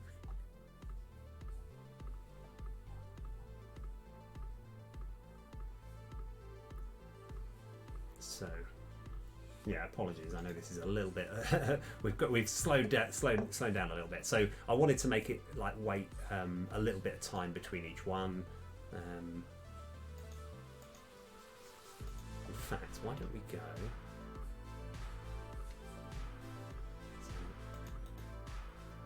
Another look into here. So this is the individual. This is just that move the little blobs as if, you know, kind of like Slay the Spire does when you see all the blobs go into the new deck when it's shuffling.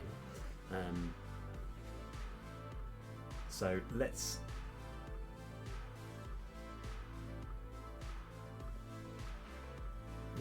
okay,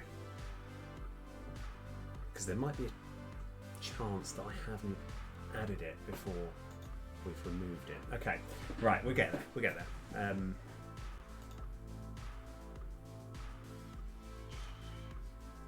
I've got to kind of stare at this for a little while and see what's happening. So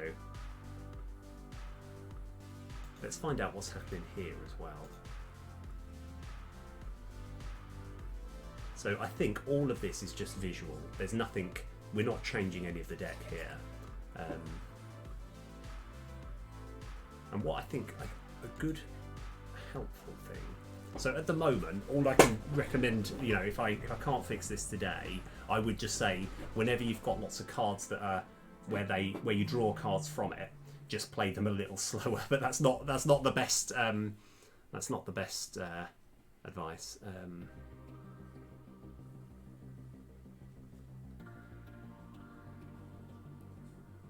Right. Okay. I wonder why we've got this. Never mind. Don't worry about that. So yeah.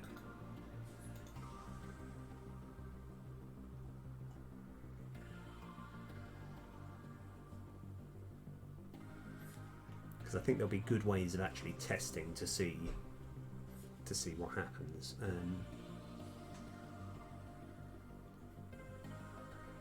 So add cards to deck, that gets all the cards there. Set remaining cards. That's fine.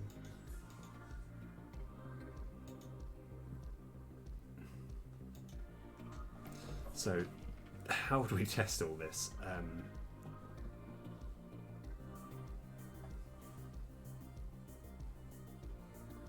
So we can actually have a little look at the numbers.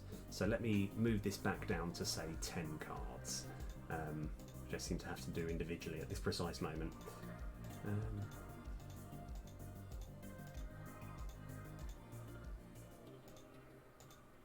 Because I remember this being an issue before as well, and I just couldn't quite work out a good answer to it. I mean, yeah. Right. So, okay,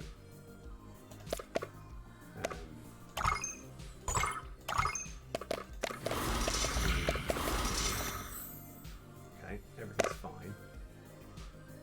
So now I think I can still draw one more without too much problem. But now, what if I do 2 cards at this precise moment? Ah! I think we've done it. 6. Oh no, we haven't. We haven't. Oh, I thought we had. Okay. All right. We are getting there. I think we still got. Yeah, there's still 10 cards, and there's 10 cards here. 6 plus 3 plus 1. Okay. So yeah. So now, what if I just do 1, 2,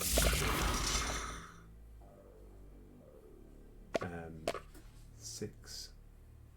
Oh wow, we've got rid of 2 cards that way. So I think, yeah. So somehow we've actually got rid of 2 cards in one go. So 1, 2. Okay, right. It's definitely we're so close. We're so close to narrowing it down. This is exciting. This is really exciting. Okay, so let's see if I can just empty this whole deck with this glitch. Yeah, 1, 2. Yeah, we're now down to 6 cards.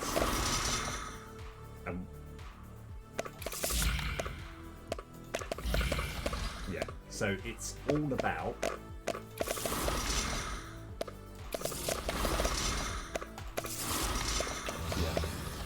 yeah, it is. It's all about this particular delay when it comes in.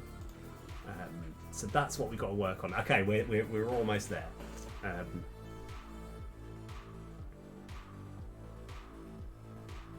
So move all cards back to deck.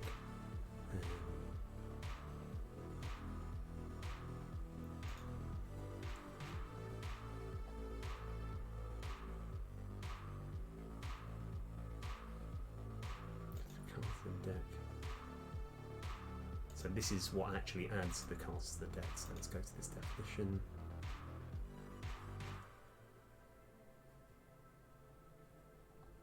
Yeah, okay. Right, oh, I literally, you know what it's like, we've just narrowed it down to this tiny bit of code that's the problem. So,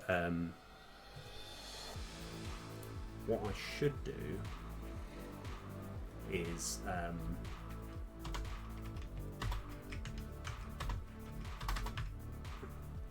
yeah, we're going to try and narrow it down even further. I'm going to have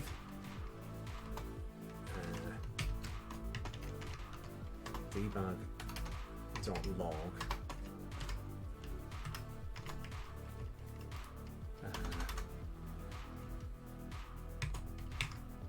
discard busy and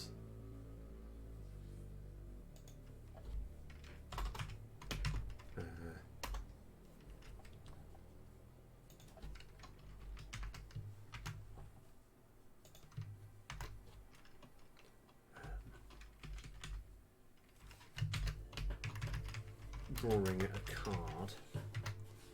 Yeah, that is the slight issue. When you've been working on a game for so long, you just kind of like lose track of yeah, you lose track of some of the old code that you've made. And it felt fine up until I made like a lot of cards that draw more cards. So what we're looking to do, let's just whittle our deck down to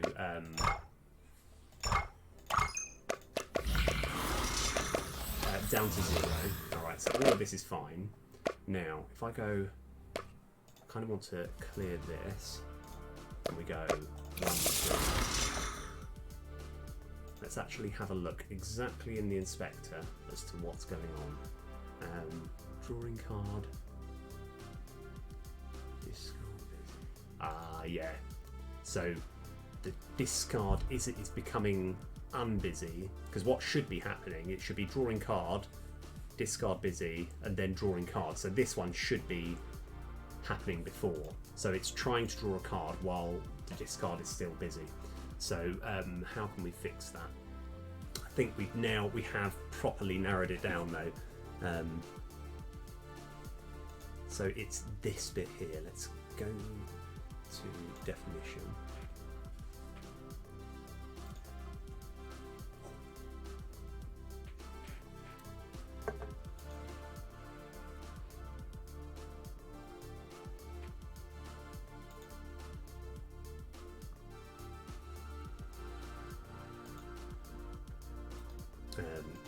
So what I'm actually doing at this point, where we've got cards moving back to deck, I'm adding this, waiting for all this to occur. Yeah, and in fact, let's just inspect it a little bit further. I'm going to go on to not full screen, play on focused. Let's make this screen a little bit bigger. I can probably lower this just a little bit. All right. Okay, so now I'm just going to clear all of this now.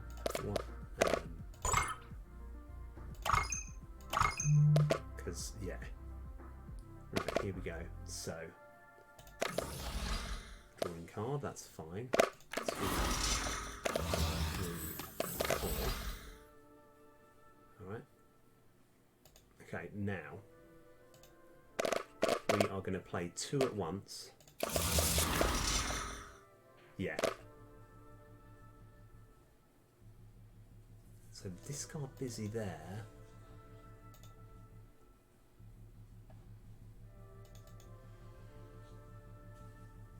It's as if it's only waiting for a short period of time. So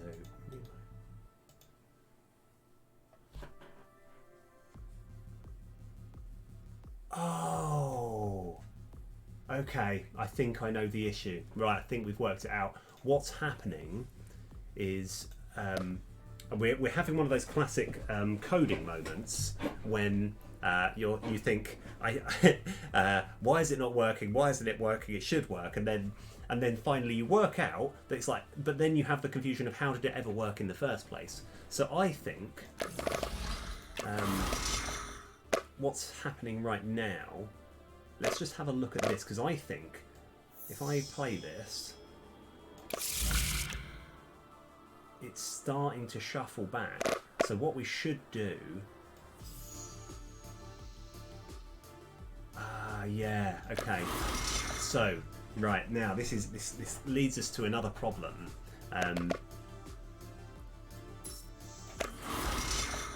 In that... I think it's as simple as when you're trying to draw cards. I don't think it's to do with quickness at all, because so we've lost cards here. But if I were to do this now,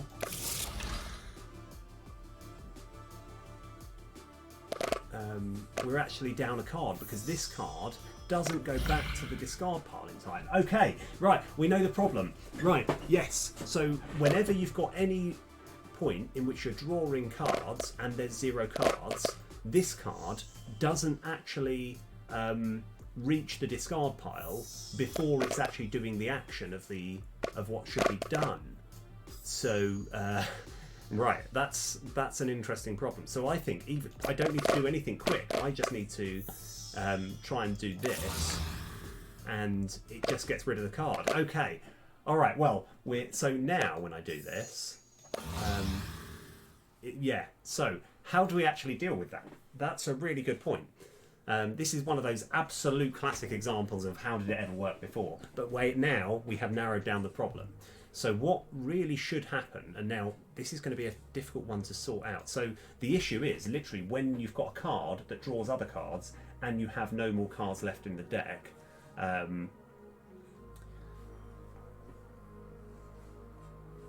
So there is actually a way of doing this, and the way that you would do this is whenever your deck is empty, you shuffle the cards in at that point.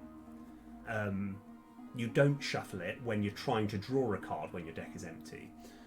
That's my theory as to how to fix it. The actually how to practically do it, we're gonna get to, but that's the issue that we have. It's yeah, okay, right, now we know what the problem is. We can then work on fixing it. Let's have a look. Right, so that's good. Now it doesn't matter. It's nothing to do with you trying to play multiple cards at once. It is literally trying to draw a card when you've got an empty deck. So if we go into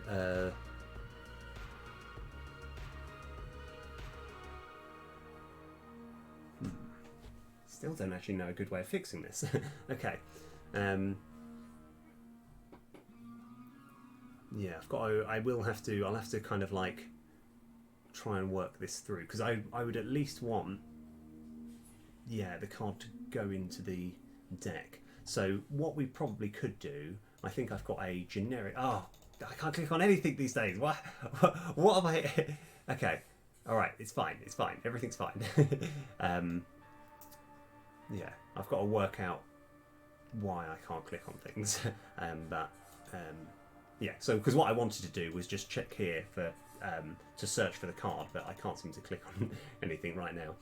I'll work that out later. Right, so resources, prefabs, card stuff, card go, this card script here, let's edit. And now we've just got to kind of follow the track, because ideally you want the card to go in the discard pile before it actually does the effect of the card. I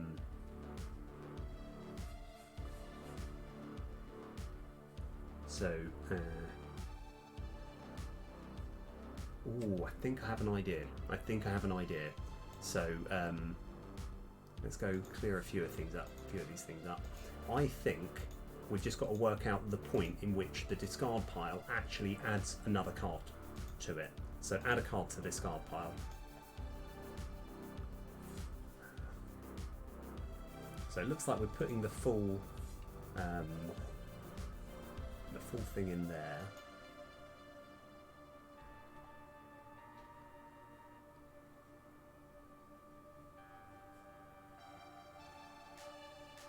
Yeah, okay.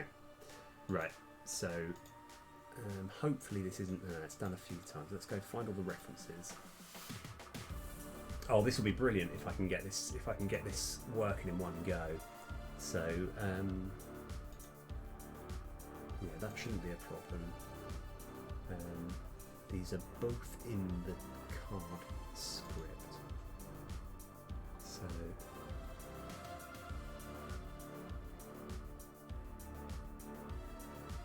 So I believe it's only this. This is where we've got to do this. So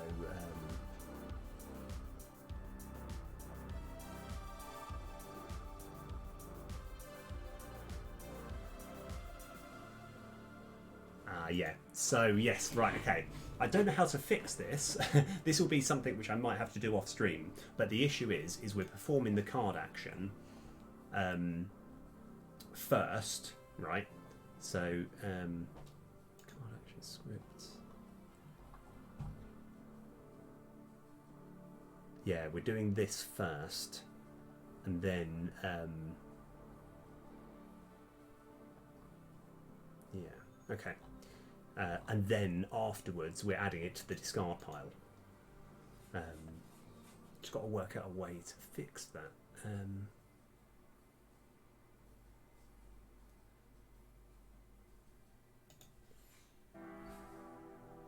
Yeah, okay. Right. Now let me go grab some water while I just have a little contemplate. This one might be a little bit more difficult because I don't want to come up with a quick solution that's not going to work. So the obvious part is having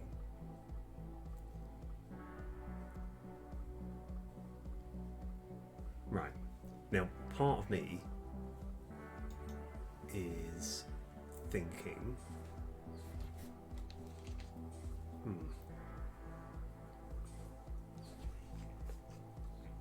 because if I move something around, it might break something else. That's where I'm slightly, I'm slightly, you know, not super comfortable doing that. So essentially, this needs to be after this.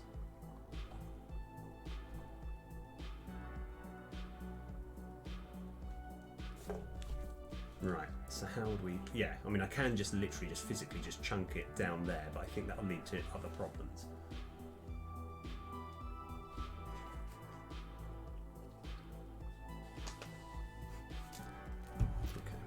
Okay. I need some coffee.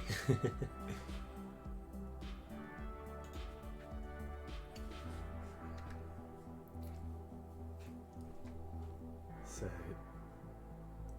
Now, hypothetically,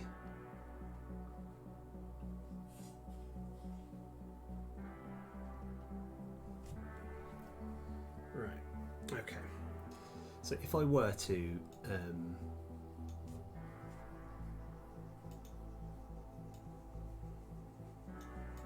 let me Control C, let's get rid of this.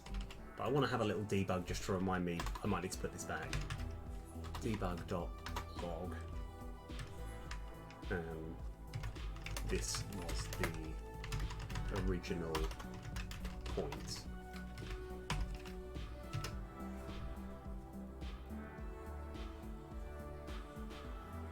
Okay.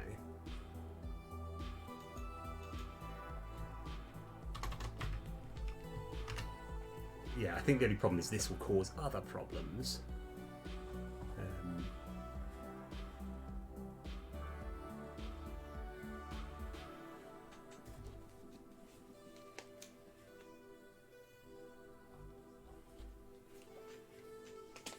Okay, so now we have that there. Let's just see what happens, and we can always set it back if it's not working.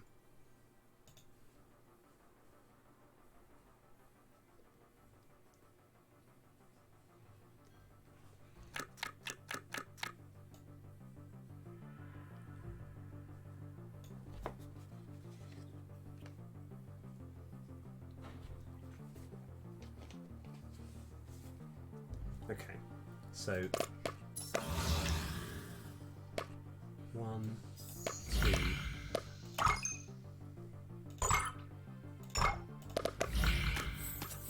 3, and 4.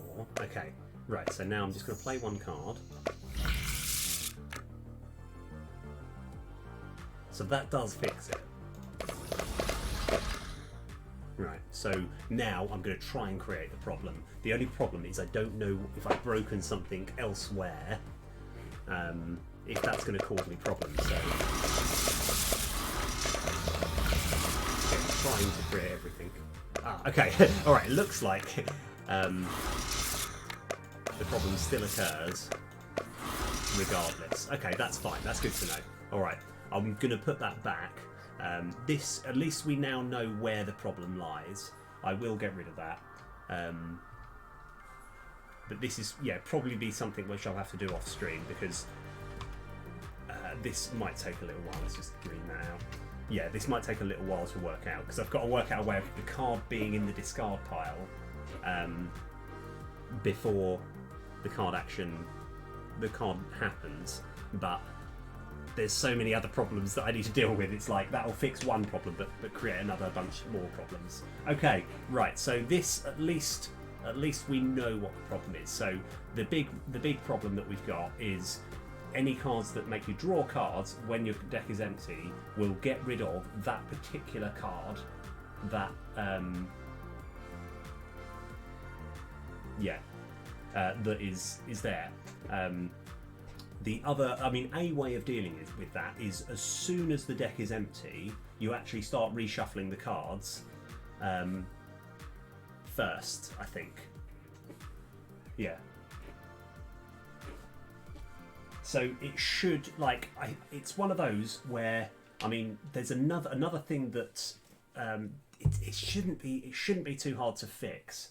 I've just got to it's where I've got to really get my brain into gear to work out how to do it. So I think what would have to happen is if we go onto the final references, add cards to discard pile.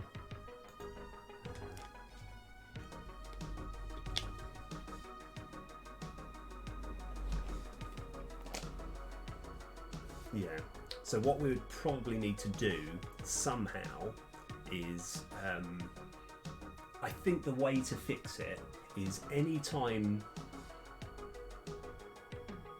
that you're, yeah, okay, right, I've got it in my head. I think it's like the card draw script that we're looking for.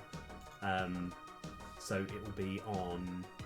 Yeah, that's okay. I think I've got an idea. So the idea would be is at this precise moment, 1, 2, 3, 4, right? There is a 0 there. If we lived in a world where that could never be 0, because the moment it hits 0, it starts shuffling in the cards straight away.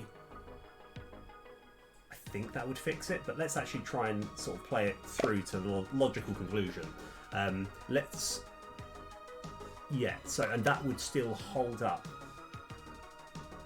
the draw script. Yeah, I think that would still work, because what would happen, yeah, let's see, I'd have to actually physically see it to get it to work. So I think there's something like a card draw script. So which is attached to something. Oh yeah, no, it's the hand. Let me have a look. Let's get out of here. Yeah. Sorry, like I think I mean, when it comes to solving these problems, I can only I apologise. So I think this is the deck script. I can't always. So give cards to hand routine. So all of this is fine, but what I would want to do is something like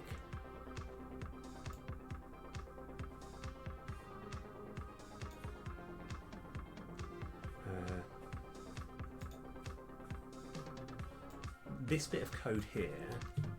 I'm going to copy this and then say something like if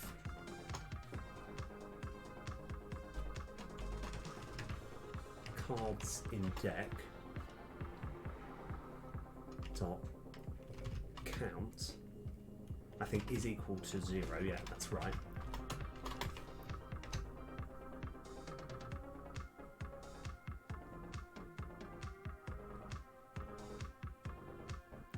Then we do that. So the theory, let's just leave that in for the time being. This is why, by the way, I know obviously it looks like I'm getting frustrated. I'm not at all. This is like, when it comes to game dev, this is the sort of bit which I like, because I've got a genuinely good, fun problem to deal with, and like, it might take me a little while, but it's going to feel great when it's done. So with that, just that little bit of code that I've done, we go 1, 2, 3, and 4, and it shuffles it straight away. Okay. Right, so 1, 2, 3, 4, and it shuffles it straight away. Okay, right.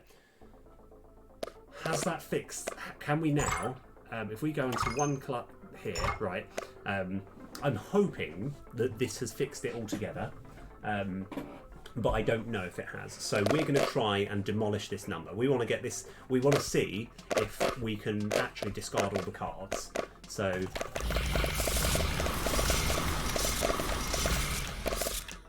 okay, we still did manage to do it. Okay, fair enough. I don't think that solved the initial problem, but I think we're getting closer to fixing it.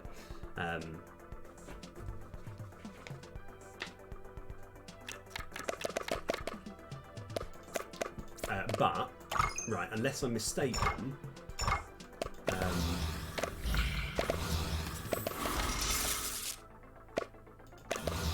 so 2, 3, 4.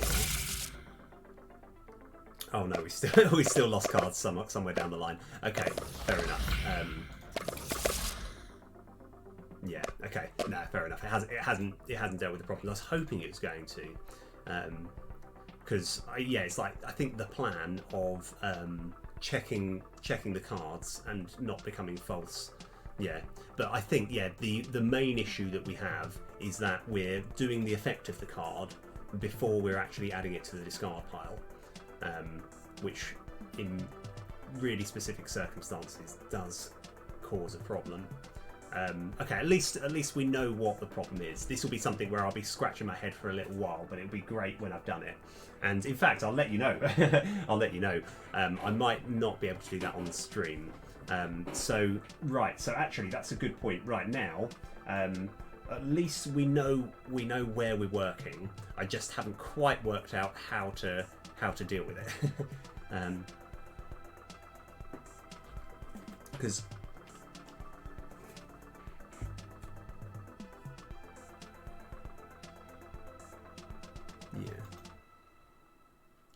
essentially, if we just have this bit of code, let me try one more thing.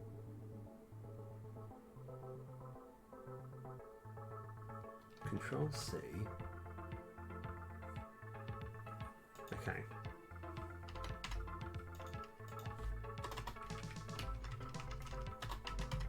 I normally say, right, okay, may need to change this back.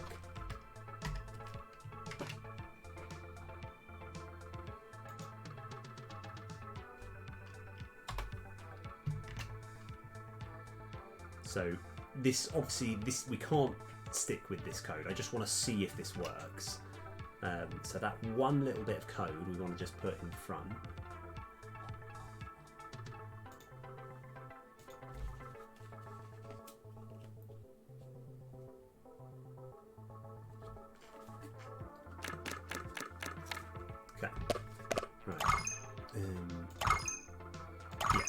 This at the moment, the reason that we actually can't stick with this perfectly is because any Vanquish cards will still get added, but this is all things that we can change. So right, so everything's in balance at the moment. Okay, so you can still play. All right. So at the moment it works if you play slowly. Now if I just start trying to cycle through things. Still gets rid of them. Yeah. Okay. Oh my word. Yeah. It's gonna be a tough one. Yeah. Okay. I'll work on that off stream. Right. I'm gonna. Yeah. Let's get rid of that. We still want to kind of. I'm gonna. Yeah. I'll do some working at some point. I'll try and work this out. Right, so what are the other bugs that we're going to try and fix? I've got to remember now. I wonder why there's all this.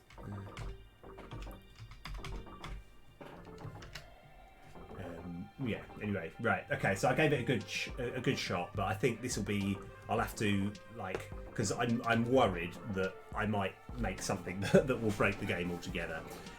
So at least we know what the problem is. It's doing the action of the card before it's putting it into the discard pile. Oh, hold on. Oh, I've got one other little idea. Okay, let's try one more thing. Oh no, maybe not.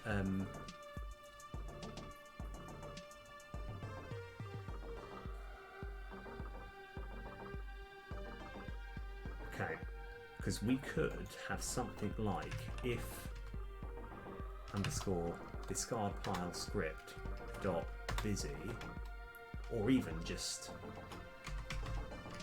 while yield return null. I think this might fix the problem. Let's give this a shot. I'm just gonna, this is like me spitballing ideas. The only problem with this is if this does work, it will mean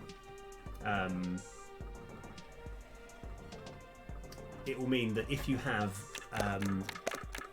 no cards in your deck left, like let's just say I was down 2/6 cards and nothing in my deck there, and I played a card which drew a card, it wouldn't be able to draw this same one. But let's just see what happens. Okay. Oh, hold on. We just added. Oh no. Have I just multiplied? Okay, I've just added it twice somehow. That's fine. Let's see, what did I...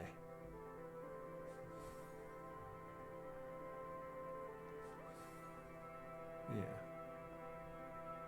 Let's find out. Okay. Alright.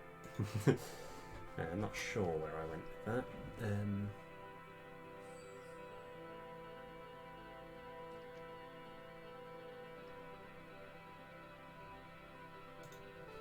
Let's just check out. Yeah. Let's see what I've done. I think I've accidentally made it so that I'm multiplying cards, which is probably not what I want. So actually, let's do that, and then let's go back to getting rid of I think it's the deck script. Let's get rid of this bit of code. Control KC.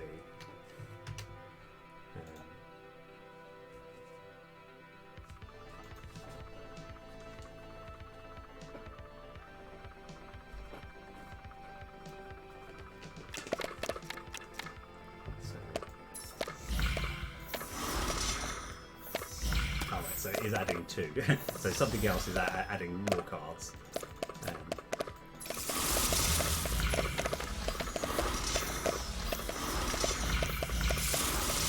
Okay, right, yes, okay. I've definitely made something which is adding more cards, and I can't quite work out where it is.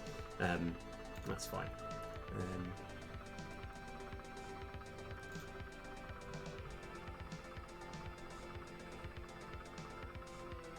Oh, I know what I've done. I've greened out the wrong thing. That's fine. Okay, right, now let's, okay, this time. Did I put in this? Sorry, Okay, right. This time it's a fresh test. Yeah. So sorry. What the mistake that I made was I knew I needed to green out something here. I've greened out completely the wrong thing. Now I have greened out. I've commented out the correct thing.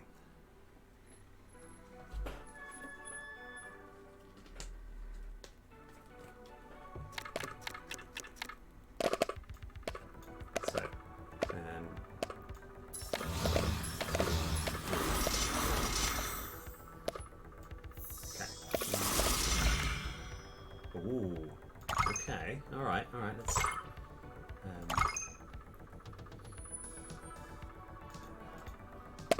now right, can we still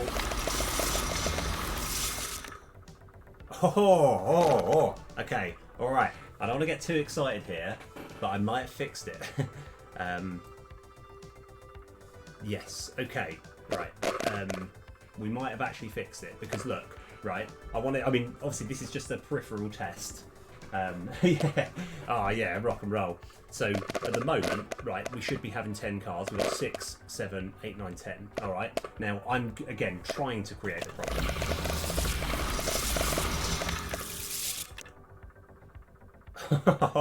Okay, right, now we're gonna kind of turn it up to 11 and really try and like rigidly test it by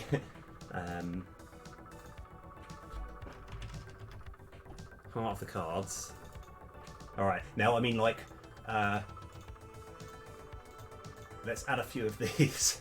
All right, so now we're going to absolutely try and create it. Don't think that's, I'm not too worried about. about that red message. Anyway, we'll worry about the debug messages later. Right, we're going to really try and rigidly test this to see if it works. So we've got 18 cards there, 18 cards. We're going to try and create right, one-click resume. So, by the way, for me to click hard, I'm actually holding the mouse with one and then just tapping it like with the other, just to really cycle through. Okay, all right. It looks like I have created an error message, but I think you've got to really want to create this error message in order to do it. So.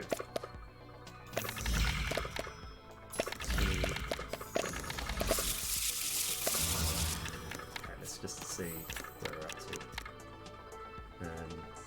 So it still hasn't perfectly worked. I think for the record, 18. So we still actually do have the correct cards. Okay, it feels like 1 and 2.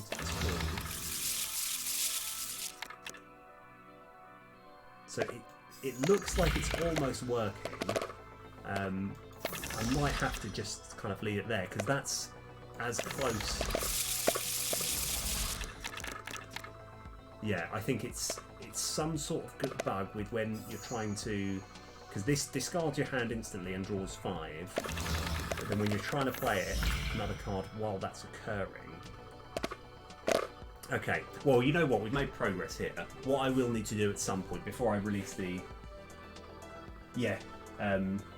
so that's what I've done. I've got the heart of the cards here, and it feels like if you play them like reasonably, it's okay. And I think even if you play one and then play while the animation is still occurring, it still kind of feels like it works. The slight issue is there's a way of just drawing more cards. But if you really, like, that's the thing, if I was to really try and go, really start flipping a bunch of stuff, and the weird thing is, but it's just you get like 6 cards, so there should never really be 6 cards there, but I have a feeling I might have clicked one of these sustained attacks in the meantime.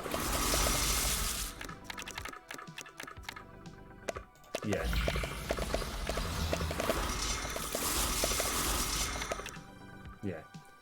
Whereas the thing that's quite nice is still 10 plus 2 plus 6 is 18. So we are making progress. But I don't. Yeah, I'll have to come back to that. Right. So for the time being, I'm happy with that progress. It's still not perfect, but I think it's definitely a step in the right direction. I'm not. Yeah, I think if I spend too much longer, I'll go get a little stir crazy. Now I've got to think of the other issues that we've had. So there's the issue of when there's a boss and you sometimes get the final hit and it just soft locks, and I've tried to recreate that, but I don't know how to. I'm not sure how to recreate it. I'm going to have a little look over here. So it's like it's definitely a step in the right direction. The only thing which I've got to test with as well is that everything else kind of works before I like submit that this new build, this new build of the game. Right.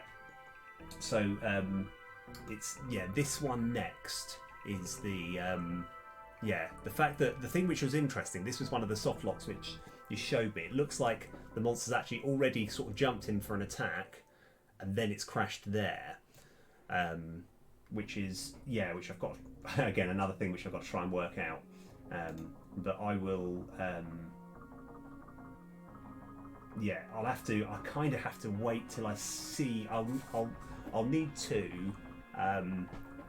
In an ideal world, I don't really know any other better way, but I'll need to hope that someone's recording it while it happens, and then I can try and recreate that problem. But I'm finding it hard to recreate, to be honest. Like, because I've tried different things to try and recreate that problem, and I'm not 100% sure. So yeah, but yeah, we'll stick with that. Right, now other bugs. Let me see if there's any other problems that we've got. So that's yeah. So one thing that's interesting. So I mean, I don't think CodeRad will mind too much. This was a problem that CodeRad had where there was a it's soft locked at this point. Now the thing which is interesting is you can see that 6. Oh, that is weird. Because I think that 6 doesn't actually matter, because that's actually the number of defenders. So, oh no, that does matter. That does matter. That's the number of armoured attackers, but you can't see the 6 there, which is the issue. And I think that's probably, yeah, I do. We just hit. It's been. Oh, what have I just done? Oh no, I've moved something. I don't know what I've moved. Oh no, it's fine. Sorry. Yeah, I work. Yeah, I'm a nurse. I think it's now 75 years. I could do. I mean, like, I think the weird thing is you know, when you have a Venn diagram of people working in the NHS and people who play computer games. There is a crossover, but it's like a really thin sliver. You know, it's like they're two. Oh, that'd be cool actually. I think I could do that. It's just I think that'd be quite difficult to implement, but I like that idea. I think it's just it's just like there aren't that many. It's like they're two very separate things in my life, I think.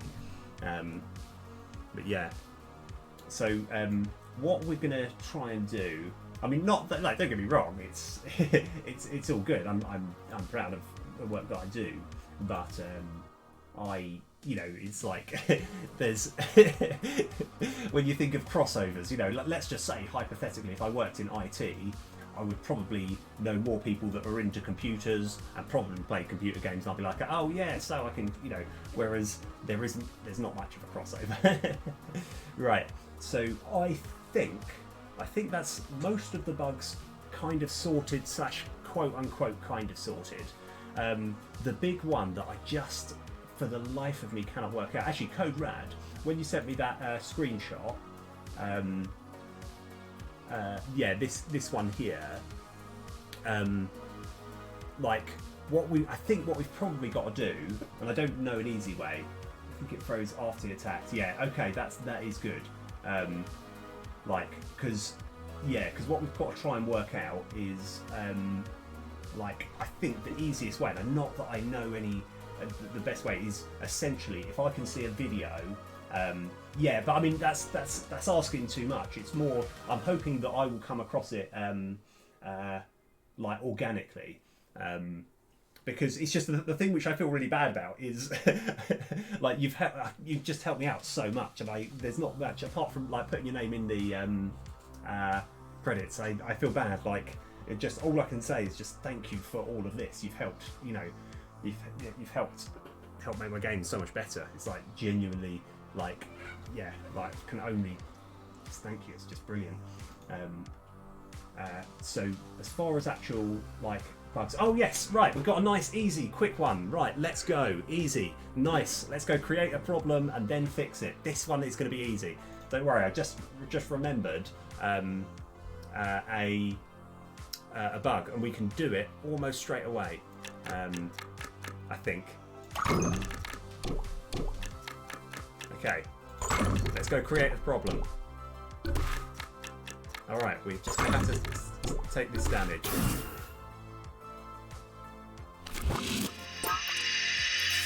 Okay, right. So, here we go. Right, oh wow, what's that symbol? What does that do? Nothing, it does nothing. You can't see what it does nothing. Right, I just want to check though.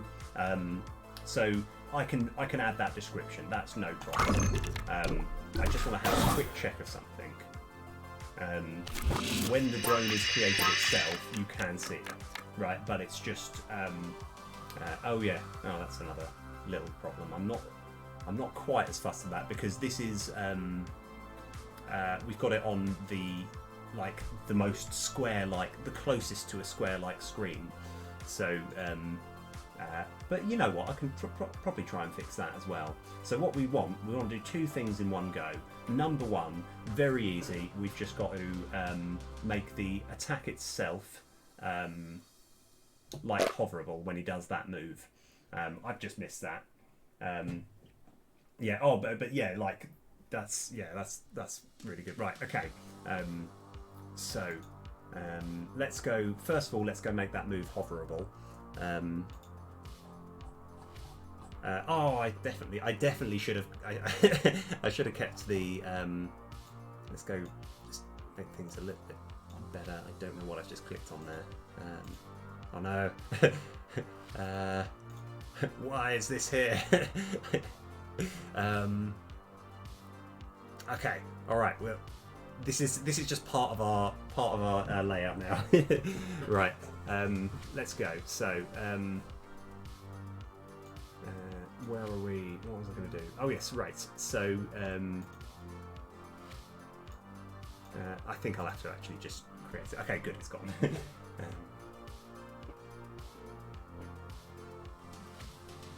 Because yeah, at least with the whole card drawing thing, so I think I can actually just hover over this. I think it's the same game object.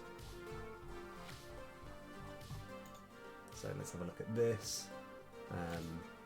This is the attack symbol script. I've just got to find out where it's getting the information from. So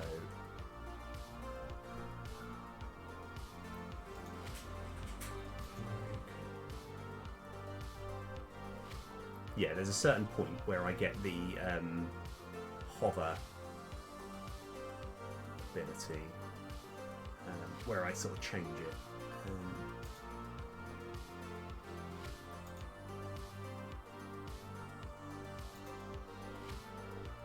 I think we kind of get the component and change it. It might be here. Let's have a look. Oh, actually, I've got a kind of better idea as to how to do it.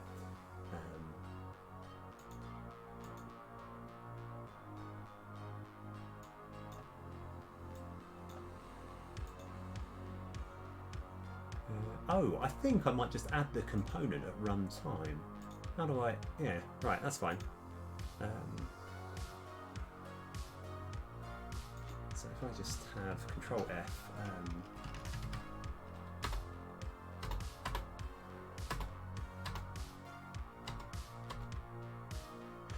yeah.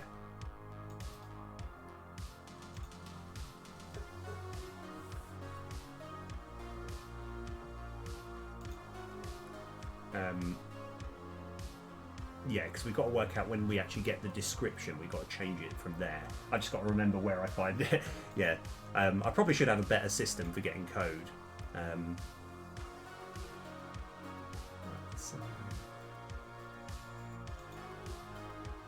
So if we just follow this all the way, let's change it here.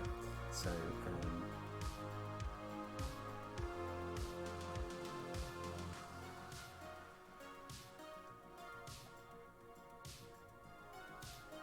there's definition. So we're changing it there. Set all values. Let's go to this definition.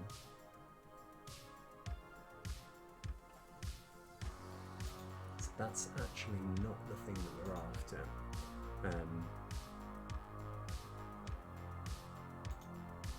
So it's not that one. Okay, we get there. We'll work it out. I just got to remember. Can be hovered. Let's go.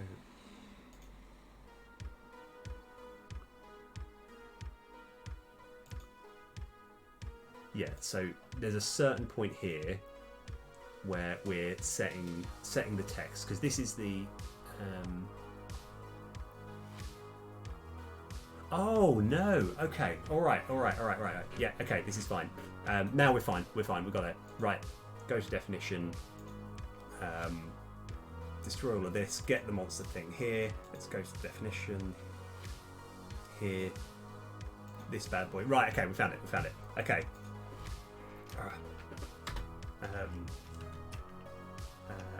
Oh no, not default. Actually.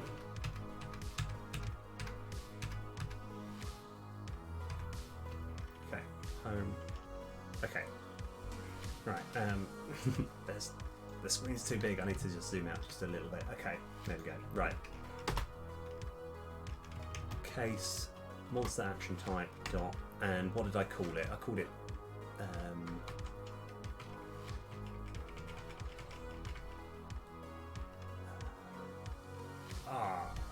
I think it's Cull Roan. Okay, yes.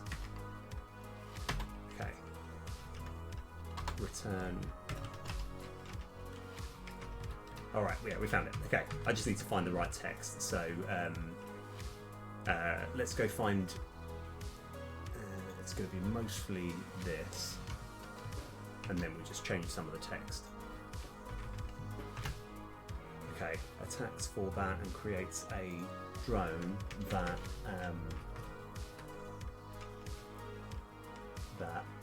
how do we word it? In fact, I might even be able to find an easier way of, because I can kind of use the same text from when you hover over a drone. So yeah, because here I've got all of the information that you need. This is like a big hub, which is frustratingly, yeah, this is the main master script where you get hold of the information you need.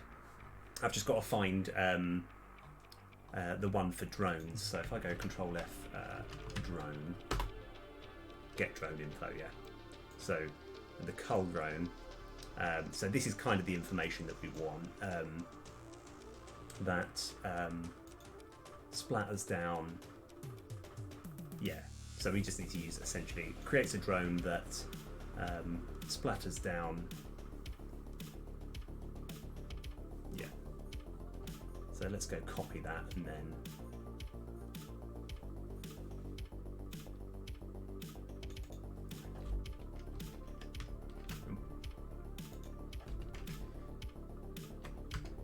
yeah. So I've actually got the information on the drone itself, but not the attack.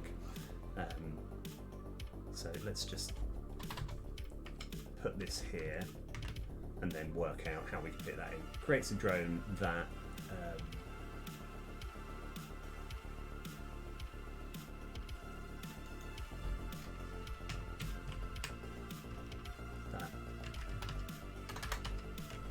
splatters down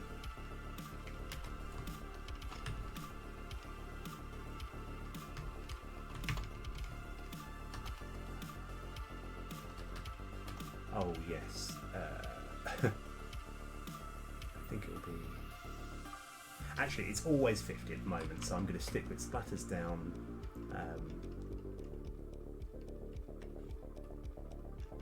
each beam type to 50. Is that right? Is that word correct? Attacks for this much and creates a drone that splatters down each beam type to 50. I think that's fine. So let's just have a check to see if that works, and then we'll sort out the other problem.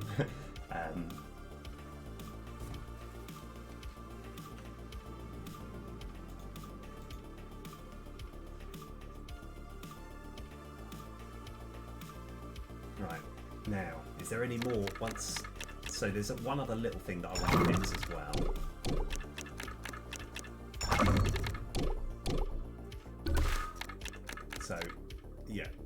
So yeah, as it is, a big thing that I kind of want to fix is making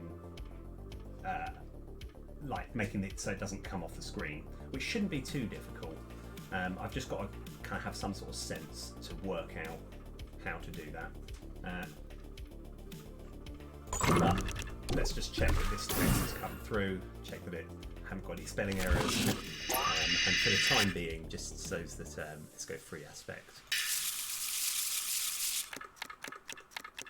So yeah, attacks for 15 and creates a drone that splatters down each beam type to 50. I think I should actually word splatters each beam type down to 50. Yeah, let me change that. But then we want to work out a way so that it doesn't get cut off the screen. That one, I'll come up with a good idea for how to do that. Right.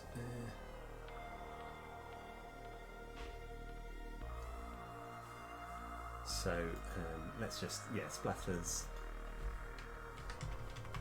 each beam type down to 50. If ever I kind of have a different type of guillotine that maybe does it down to 25 or something, I'll re-alter that. But at the moment, it will always do 50. Right, okay, so what were the other big things? Oh yeah, right, so let's go back onto this one, and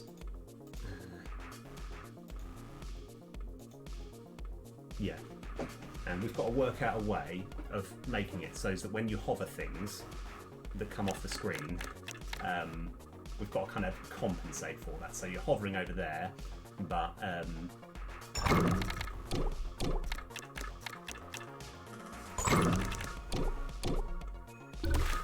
yeah, so we need to, so Control Shift P. So there's lazy ways of doing this. But I kind of feel like I kind of want to do a slightly better one. So this is the card info, because it's doing it, I believe. Oh yeah. So what we should do is, let me just try Control Shift P. Let's just say hypothetically, this was instead of why can't I change any of these numbers?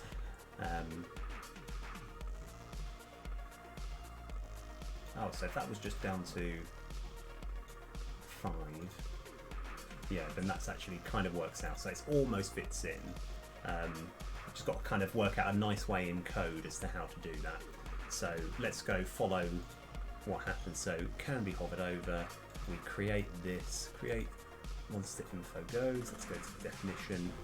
It instantiates it at the base transposition. And we kind of want to have a little bit of code which tries to work out where it is in proportion. So a very, very easy, lazy way of doing this would be quite literally just going minus new vector 3 minus 1.0f comma 0.0f f, and then that's, I think that would essentially fix it, but I'm not in love with that. Because I want to see if that does work, and then we'll see if we can make it a little bit tidier.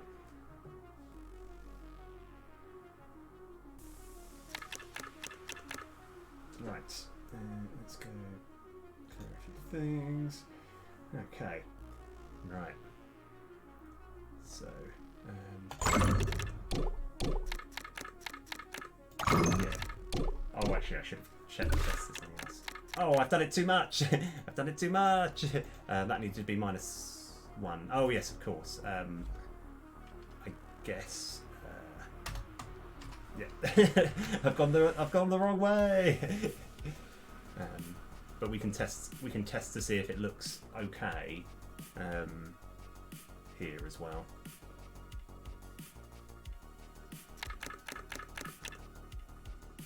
So there, that still looks fine, doesn't it? Yeah. So we just check that it comes on the screen. Yeah, I mean that is better, isn't it? Yeah, I mean what I would like to do is have some sort of way where it senses where the end of this box is, and then it just shoves it to the left enough so that it'll always fit in. That might take a little while. For the time being, that feels like that fixes that issue. I know I do sometimes worry that I'm just putting like masking tape over the problem. But right, so the so what I might have to call it here. So there is a guy that's going to be playing my game hopefully a bit later today, which yeah, and he'll be playing Rumbletown. He's got pretty good. He's played it from the beginning, and yeah, so I don't think he's streaming now, but he might be doing it later this evening. So that would be really cool.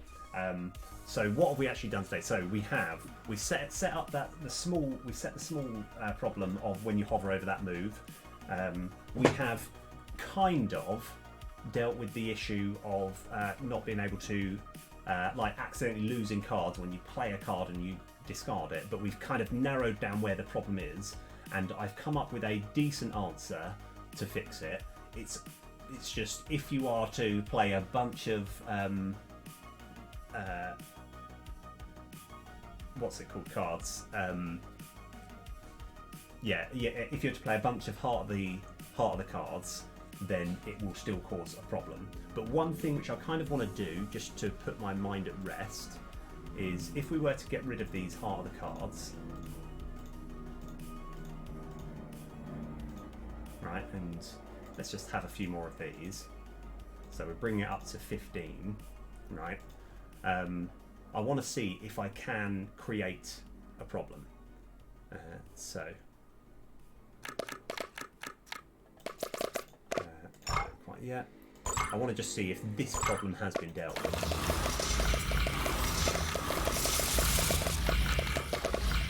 So we've got 1 plus 8, which is 9, plus 6, which is 15. So you can do this kind of indefinitely, and it does, and it miraculously, it's like sometimes I look at my code, I'm like, I don't know how this works, but it does. It actually keeps everything in order, and you don't lose any cards. So that's a decent attempt at fixing that. So I'm happy with that. Let's go get rid of these. Let's go get rid of these debugs.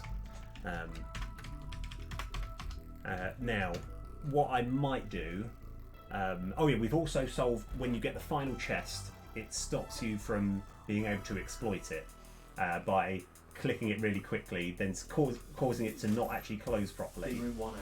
Fantastic, nice one. Yeah, so I'm kind of happy with that. And we've sorted out Patient Eleanor, so we have actually got a few things fixed. The big one with the game soft locking after you defeat an enemy, that one I will have to just get more data before I can do that.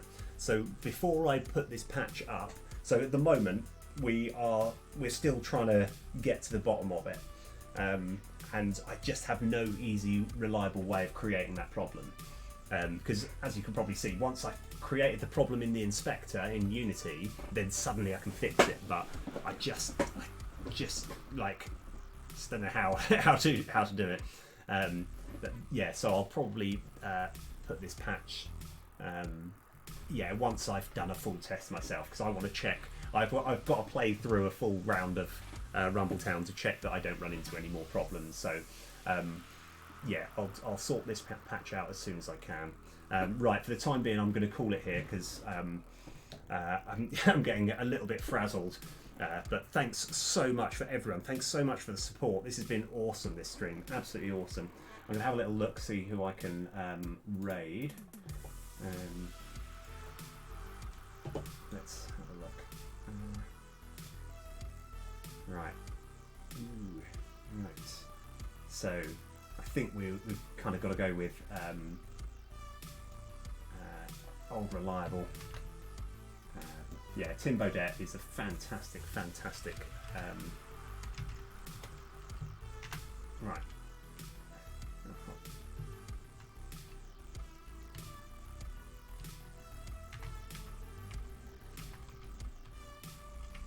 Right, is that not right? Yes, okay. All right. Anyway, thanks so much for sticking around. If we can get to the bottom of that bug, that would be brilliant. But I think I'll have to look at all the things. Anyway, right, I will see you guys later. And yeah, you're all awesome. And thank you so much. And oh, by the way, another thing, Agast, you will. I'll get your name on the credits. I kind of want to make a good Agast card. If you can think of a good name, let me know. Like, yeah, something like Agast Elite Force or something. Don't know, something. But yeah, if you can think of a good name, that's that'd be awesome. Right, anyway, I'm heading off. I'll see you guys a bit later. Thanks again. Bye.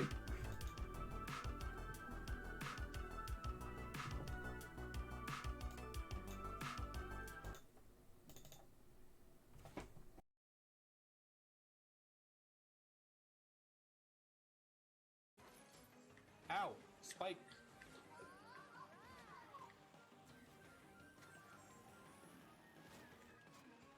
Okay.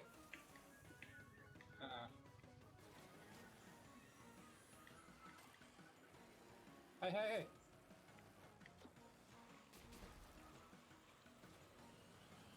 Whoa!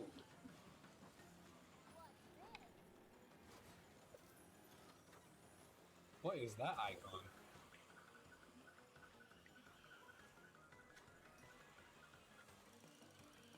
Give me a weapon of mass destruction, please.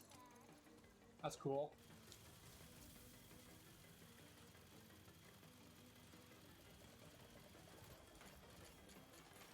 Give me a shield. Well, it is what I asked for.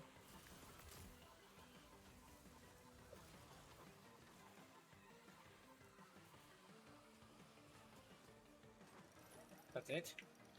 That's all the boost it gave me?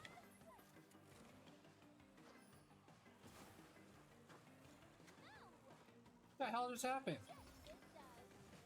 Yeah, take that.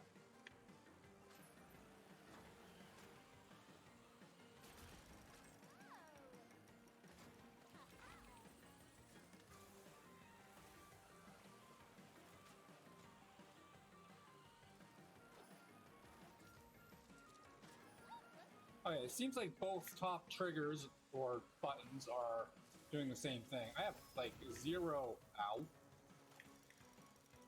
Way too high on ketchup or something. Like nobody's spreading it. Woo! Hey, there's a shortcut there. Found a shortcut.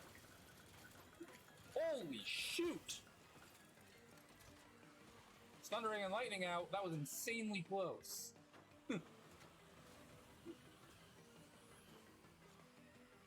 Tell me that RTX didn't get rid of it. Holy crap. I'm sure it did. Oh, we're not on RTX. You hear everything. No, we are on RTX. Asmer's the one that's not. Never mind. You didn't hear nothing.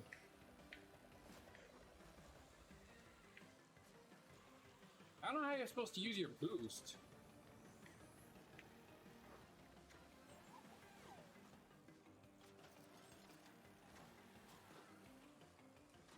Got third. Somehow it gave me the XP. It's interesting. I didn't get no second. 2, 1, go. Hey, that is not fair. A little bit better on the start this time, but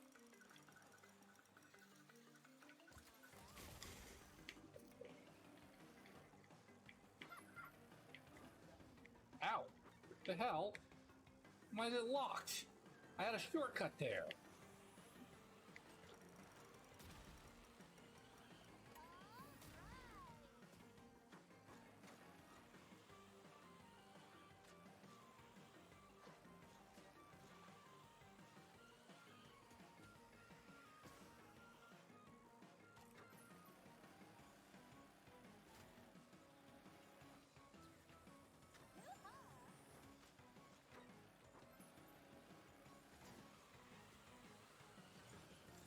Whoa!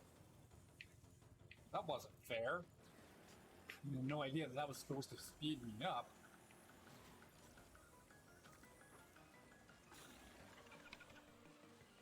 Reminds me of Crash Team Racing so much.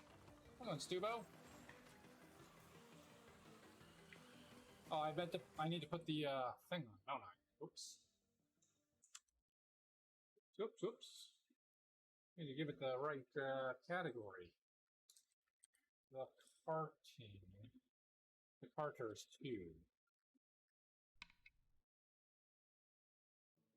No, the Carters 2. I don't like their button scheme. I don't know if I can change it. See if we can change that.